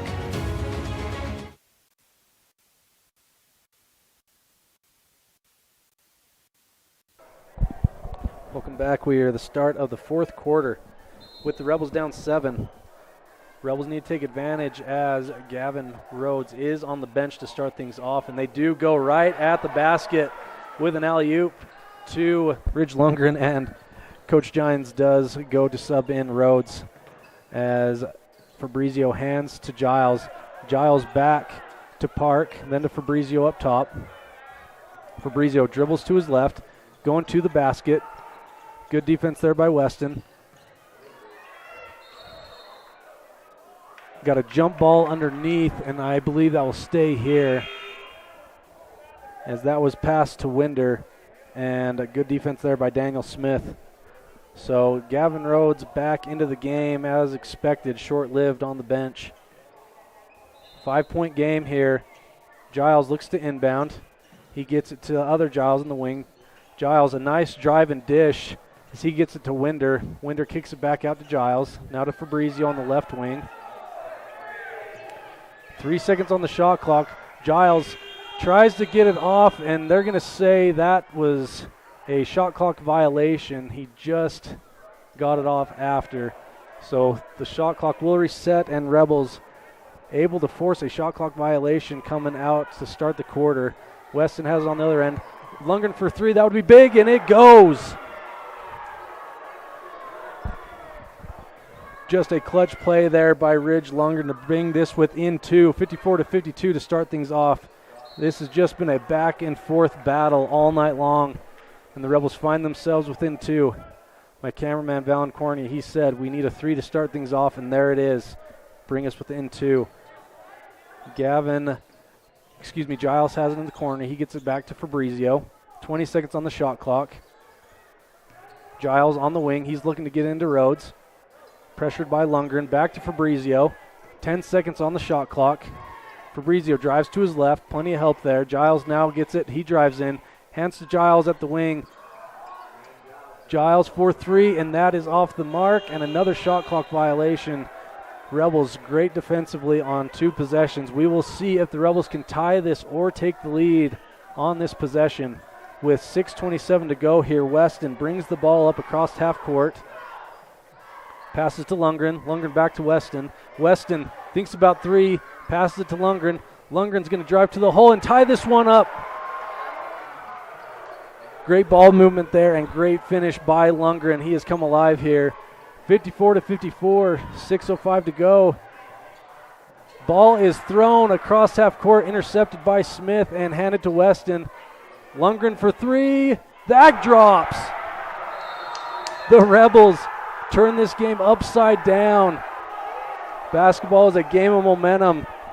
Tabiona has been hogging it all night, and the Rebels able to get some now. Up three with just under 6 to go. We'll go to a quick break. I hope you're watching. This is a fun one, and it is going to be a tight finish.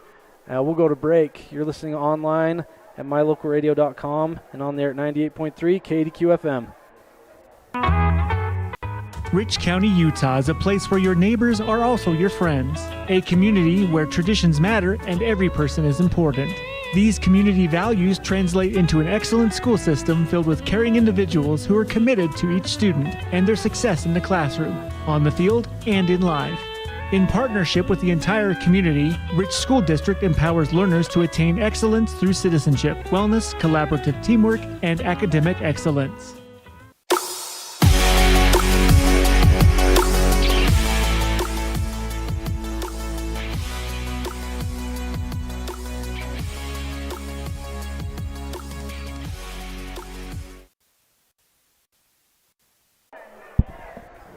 We have a battle going on here at Tabiona High School. Very similar to the game last year at Rich High School with Tabiona. A very good Tabiona team came in, and the Rebels fought back a bit of a deficit. One of the best games I've ever seen. Probably the best one I've seen at Rich High School, and able to come back.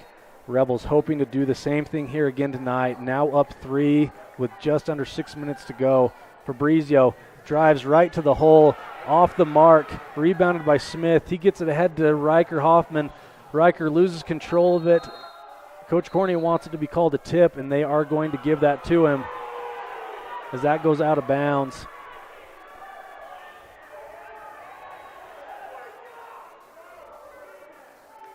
And the refs are going to discuss things. We'll see what the final call is. Yep, they're saying the Rebels have it under the hoop. And it looks like a contact. Oh, poor Riker. He's going to have to come out because his contact came out.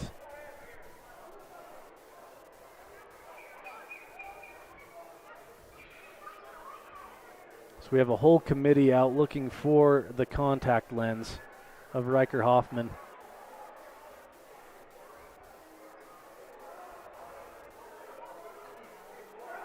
Did he get it? Okay, so we are good to go here. Rebels still with possession, 30 seconds on the shot clock. I don't know why we're still discussing things underneath. Give us the ball. Let's go.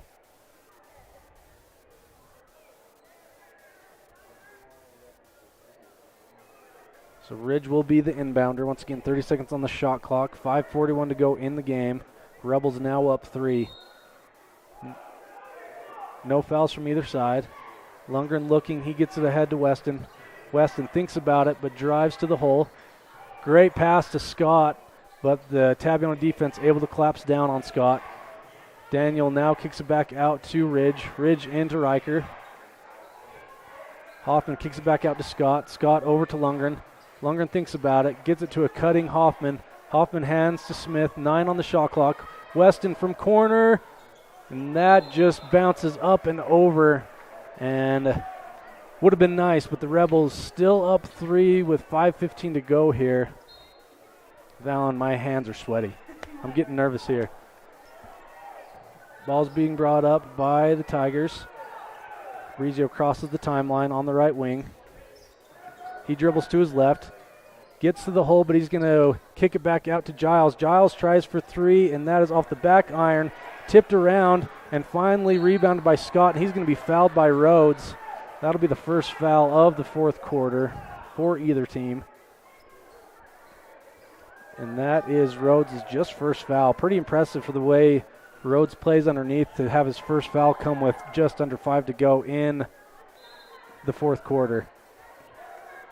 Ball is inbounded to Lundgren. He walks it across. Fresh shot clock. Under 5 to go. Weston inbounds it to an open Smith, and Daniel able to finish. Great finish for Daniel. Drake finds him underneath, open on the block. Fabrizio quickly the other way. Nice spin move at the basket. Giles has been hot this half. That one does not go. Tipped out of bounds by Fabrizio on the rebound attempt. And Coach Gines is going to take a timeout. We'll go to break as well. 4:31 to go. Rebels now at 5 after that Daniel Smith 2-pointer. We'll be back after this. Rich County, Utah is a place where your neighbors are also your friends. A community where traditions matter and every person is important. These community values translate into an excellent school system filled with caring individuals who are committed to each student and their success in the classroom, on the field, and in life. In partnership with the entire community, Rich School District empowers learners to attain excellence through citizenship, wellness, collaborative teamwork, and academic excellence.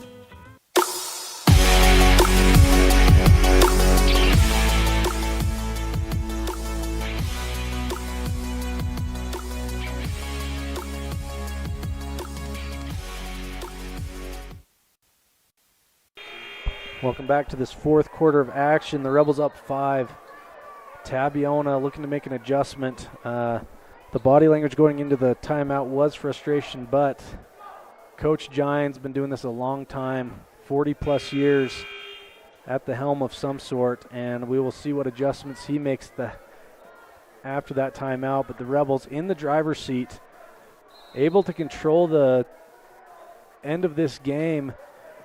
If they're able to keep the scoring mode on, they break the press. Scott for 3, and that falls.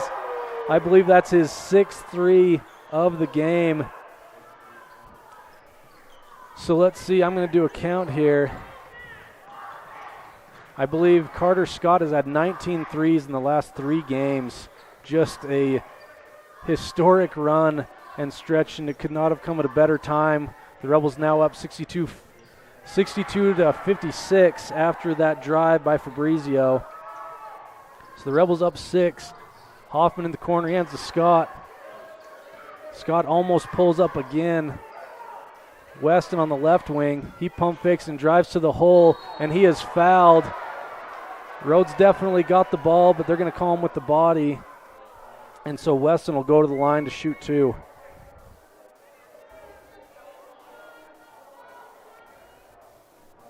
And so that is the second team foul on Tabiona this quarter and the second on Rhodes. Weston to the line to shoot 2. His first is up and no good. Rebels up 6, nowhere near a comfortable lead at this point in the game with the shooting abilities of Tabiona. Weston for his second foul shot. That one falls. Rebels now up 7. So at least a 3-possession game as Fabrizio, good drive and dish there. He finds Rhodes, and Daniel Smith just doing a great job closing in on Rhodes underneath this half. Lundgren gets it across. Being guarded by a physical Bryson Fabrizio, and they do get him there. Foul count 3-0. And that was just echoed by the Tabiona faithful. Lundgren to inbound. He looks for Weston. Weston gets it being guarded by Park. Drake drives to the hole, and he is fouled on his way there. They're going to call that on the ground. And so the Rebels will have an inbound here with 3:15 to go in the game. Up 7.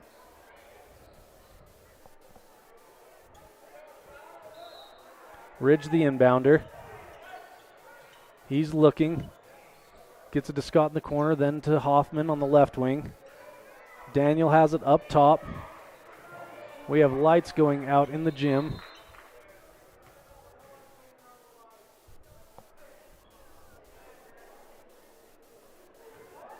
So just a reset after some of the lights going off. Keeping things interesting tonight. 3:06 to go. Rebels still have that lead. 7 points. Daniel inbound. He gets it into Weston. Weston's going to walk it over to his left. Then he immediately dribbles to his right. Kicks it out to Hoffman, through Hoffman's hands, and stolen by Fabrizio. Fabrizio able to finish at the basket with the contact. Big steal and finish there for Fabrizio. 5-point game now with 2:42 to go. Smith has it at the elbow, and Coach Corney's going to take a timeout and try to to get the momentum back in his favor after that steal and finish by Fabrizio. We'll be back after this. You're listening online at night on 98.3 KDQ FM and online at mylocalradio.com. Rich County, Utah is a place where your neighbors are also your friends. A community where traditions matter and every person is important. These community values translate into an excellent school system filled with caring individuals who are committed to each student and their success in the classroom, on the field, and in life. In partnership with the entire community, Rich School District empowers learners to attain excellence through citizenship, wellness, collaborative teamwork, and academic excellence.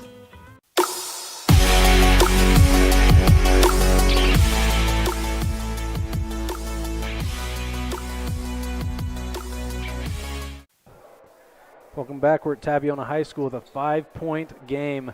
Rebels in the lead. If for some reason you're just joining us, definitely a two-sided story as Tabiona completely dominated most of the first half and into the third quarter.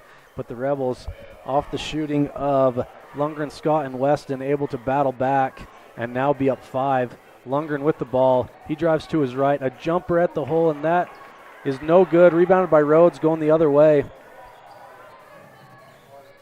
Rhodes has it on, Fabrizio had it. Back to Park, then to Giles on the left wing. Giles dribbles to his right, hands to Fabrizio. Fabrizio pump fakes and drives to his left. Dribbles it back out. He's looking for Rhodes underneath. Over to Giles, then to Park. Giles drives to his left, tries to thread the needle into Rhodes.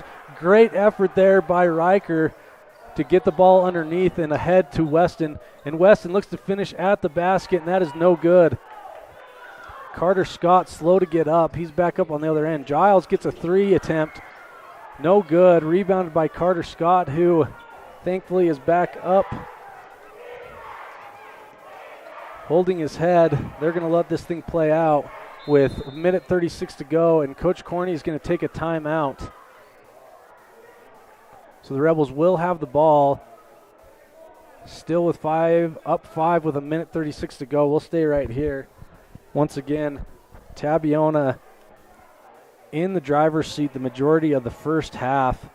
The Rebels were able to cut it to 6, but the Tabiona, what almost seemed like them putting the Rebels away to start the third quarter, go on an 8-0 run, and the Rebels able to slowly chip away, and it's just been by committee. Carter Scott obviously with the hot hand with 5 threes.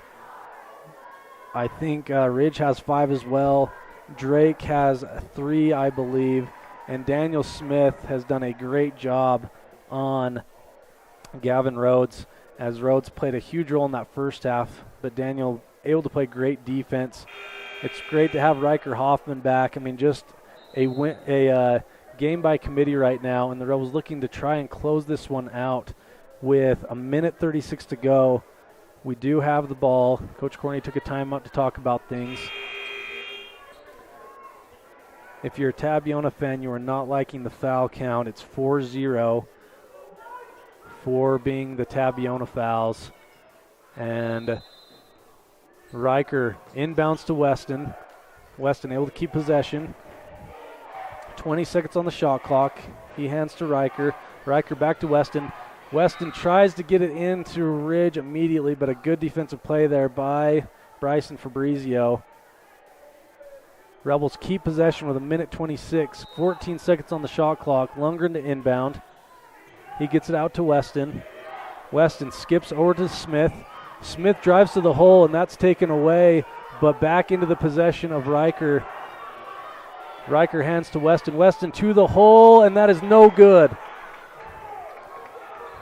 Rhodes with the rebound. He gets it ahead to Giles quickly as we just have a minute to go here.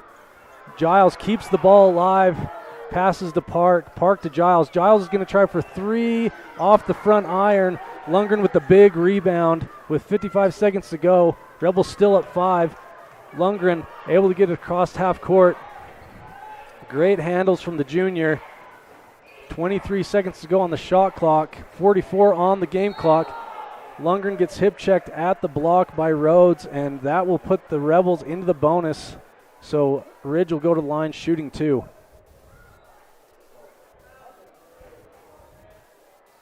And once again, no fouls on the Rebels this quarter with 41.8 seconds to go. That's Rhodes' 3rd foul. And Ridge is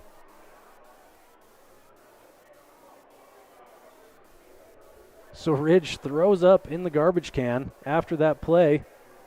Great assist by his aunt. She brings the can right out on the floor, and we're going for round 2. Most of the crowd's looking away in horror. I'm watching because this is a brave effort by Ridge. He is playing his heart out. And the Tabiona fans are yelling to get him off the court. That's nice. But Ridge looks to go back to the foul line, but they're probably going to bring him out.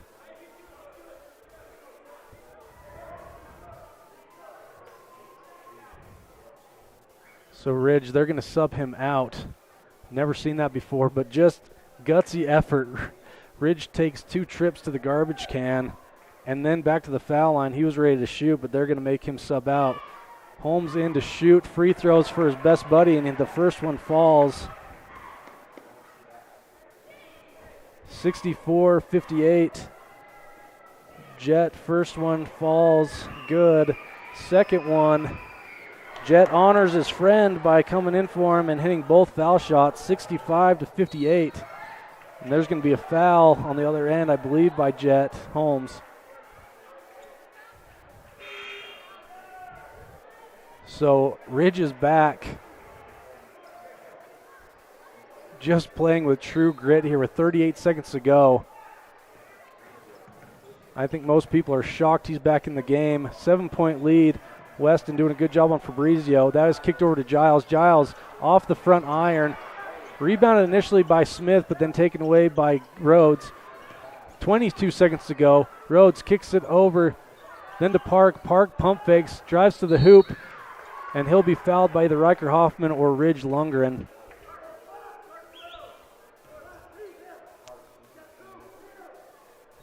They're going to give that foul to Ridge, just his second. Second team foul on the Rebels. 16 seconds to go. 7-point game. So big foul shots here for Park, as this would bring them within 5 with 2 made shots. His first is up and good. Does get the shooter's bounce that rolls in. Ridge just looking exhausted out there, but obviously you have to drag him off the floor as he is back in the game. Park's second foul shot is up and good. So a 5-point game now. Go to a timeout. Wow, that is a crazy segment of plays there. So Ridge drove to the hole, is fouled on the layup. Sickness of some sort hits him. Ironically, his whole family sitting under the basket on that end, so they're able to assist him on that. He's forced to come out. Jet Holmes into the game for him to shoot those 2 foul shots, makes them, and then Ridge immediately back into the game. And in the meantime, Park on the other end hits 2 foul shots to pull his team within 5. 16 seconds to go here in this game. And this has been a crazy one. Huge momentum swings back and forth. And so the Rebels really should be able to close this one out, but it all starts with this inbound here, as the Rebels are in the bonus. So Tabiona, I'm sure, will immediately foul if they don't get the steal off the inbound. This game is not over. If Tabiona were to steal this and get either a 2 or a 3, it is now a 1-possession game. But the clock is Tabiona's enemy right now, as there's 16 seconds. And so the Rebels are going to go out of bounds with everyone starting out of bounds, handed to Weston. Weston gets it into Scott, and Scott's going to go to the foul line. Certainly one of the Rebels' best free throw shooters. He's going to go to the line to shoot 2. And the Rebels have a real opportunity to put this away with some made free throws. And you cannot say enough about the Rebels' performance tonight, coming into Tabiona against a very good team, being down as much as 17, I believe, and just chipping away, and in the third quarter, breaking loose. And it was an absolute team effort, as Carter Scott's first shot is up and in. Once again, great to have Riker Hoffman back, and just a gutsy win for the Rebels if they're close this one out the next 14 seconds. Carter Scott, great night tonight. 7-point game now. Fabrizio gets it across half. He's going to go for a long 3. That is just off the backboard. Park is able to get the rebound and put back. He is fouled, so he'll go to the line to shoot 2 with just under 6 seconds to go here in the game.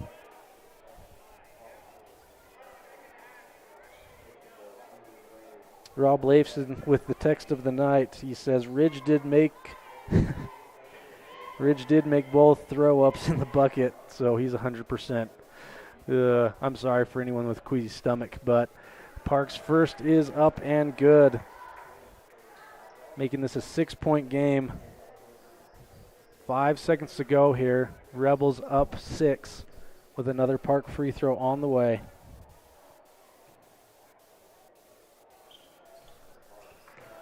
Next shot is good as well.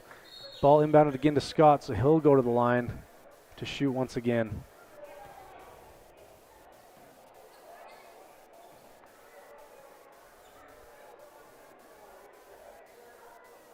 So Scott will go to the line to shoot 2 with 4 seconds to go. The last 2 meetings between these two sides has been just a crazy game of momentum shifts. At Rich last year, and again here at Tabiona, with another game on the schedule in early February between these two sides. Scott's first is up and good, and Scott's second is on the way and also good. So an 8-point game now, and this one will be dribbled out. Gines takes the shot from half court. It almost goes in, and the Rebels, excuse me, it's actually 69-62. So the Rebels able to survive a great and crazy game we'll see if anyone shakes Ridge's hand in the handshake line, but Rebels with one of the more gutsy performances you'll see. Hats off to them. We'll be back after this with our post-game show. Thank you for tuning in. We'll have a post-game show. Thank you to our sponsors making this possible. Thanks for tuning in, and we'll be back after this.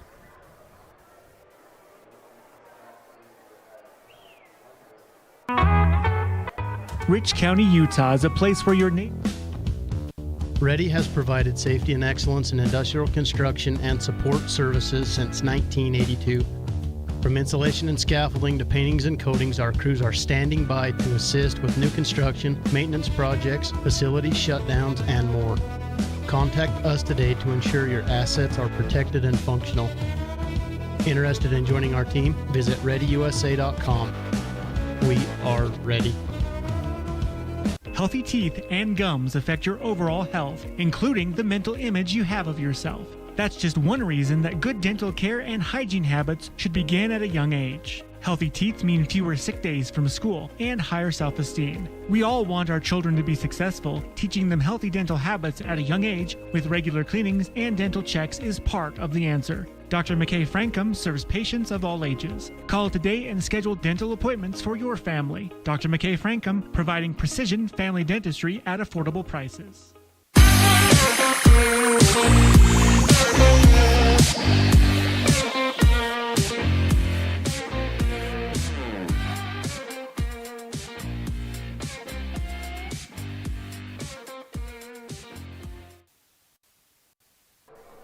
Welcome back. This is the Independent Software Solutions post-game show as the Rebels come away with a 7-point win against the Tabiona Tigers.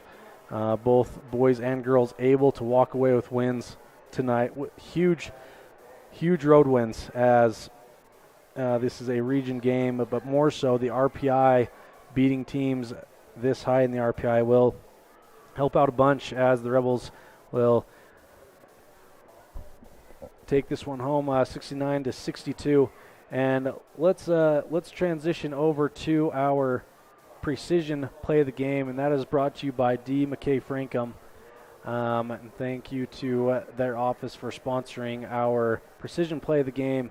And I can't choose just one, but I'm going to give Carter Scott's igniting of 3 in the third quarter, as it was an absolute boost to morale and to the scoreboard. Obviously, it gave the Rebels the momentum they absolutely needed at that time, and so he will get that precision play of the game, brought to you by D. McKay Frankum. And our player of the game, honestly, so many players contributed. I said that was just an absolute team effort, and I hate to choose a player of the game, especially in games like these, because everyone just came and did what they had to do. So many good shooters that did their part, especially in that third quarter. As I said, Carter Scott, Ridge Lunger, and Drake Weston from the 3 line in that second half just were absolute money. Riker Hoffman, so good to have him back. He did his role fantastically defensively, rebounding, had some finishes at the hole. And Daniel Smith, I can't say enough about his defense in the second half against a very good Gavin Rhodes, along with our subs coming in. It was just a great game all around, but player of the game I'm going to give to Ridge Lundgren, especially because of the grit that he showed at the end. Many kids may have run off the floor into the locker room to take care of that sickness that he had, but he was not ready to come off the floor. He wanted to finish this thing, and he did. He came back into the game. He was on the bench for about 10 seconds when Jet went in to do those free throws, and he was right back at it. So Crawford Trial player of the game to Ridge Lundgren. We'll get our stat sheet here in just a moment, but thank you for tuning in. That was a fun one. We'll be back after this with a calendar update and also that final score sheet. We'll be back after this. WattSmart is Rocky Mountain Power's energy efficiency program. WattSmart provides rebates to residential customers for energy efficiency upgrades made around the home.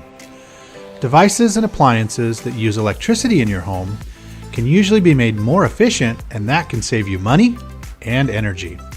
When you decide to make upgrades, we have rebates available for you. Visit wattsmarthomes.com today.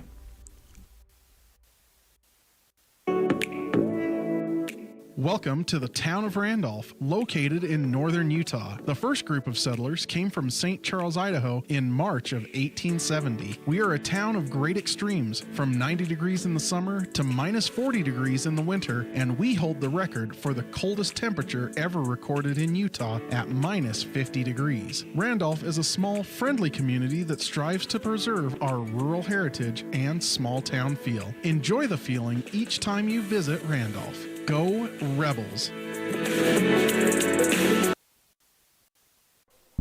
Welcome back as we finish this post-game show. Just the final score sheet for Tabiona. We'll start on their side. Giles, he ended the game with 15. Fabrizio with 20. Park with 10. And Rhodes with 17. And on the Rebel side, Riker Hoffman with 2. Jet Holmes with 5. Daniel Smith with 5. Drake Weston with 9. Ridge Lundgren 26. And Carter Scott 22. So a great effort for the Rebels. Calendar update. So the boys and girls will both be playing Altamont tomorrow. We'll have that one here on mylocalradio.com. The game times for those, I believe, are at 2 and 3:30, respectively, girls and boys. And as for the wrestlers, they will be at Aberdeen. Let's see. Had it right here. Yeah, calendar update. So the boys wrestling is at Aberdeen. Girls are at Ridgeline. And as I say, basketball at Altamont tomorrow. Thank you for tuning in. We will see you tomorrow.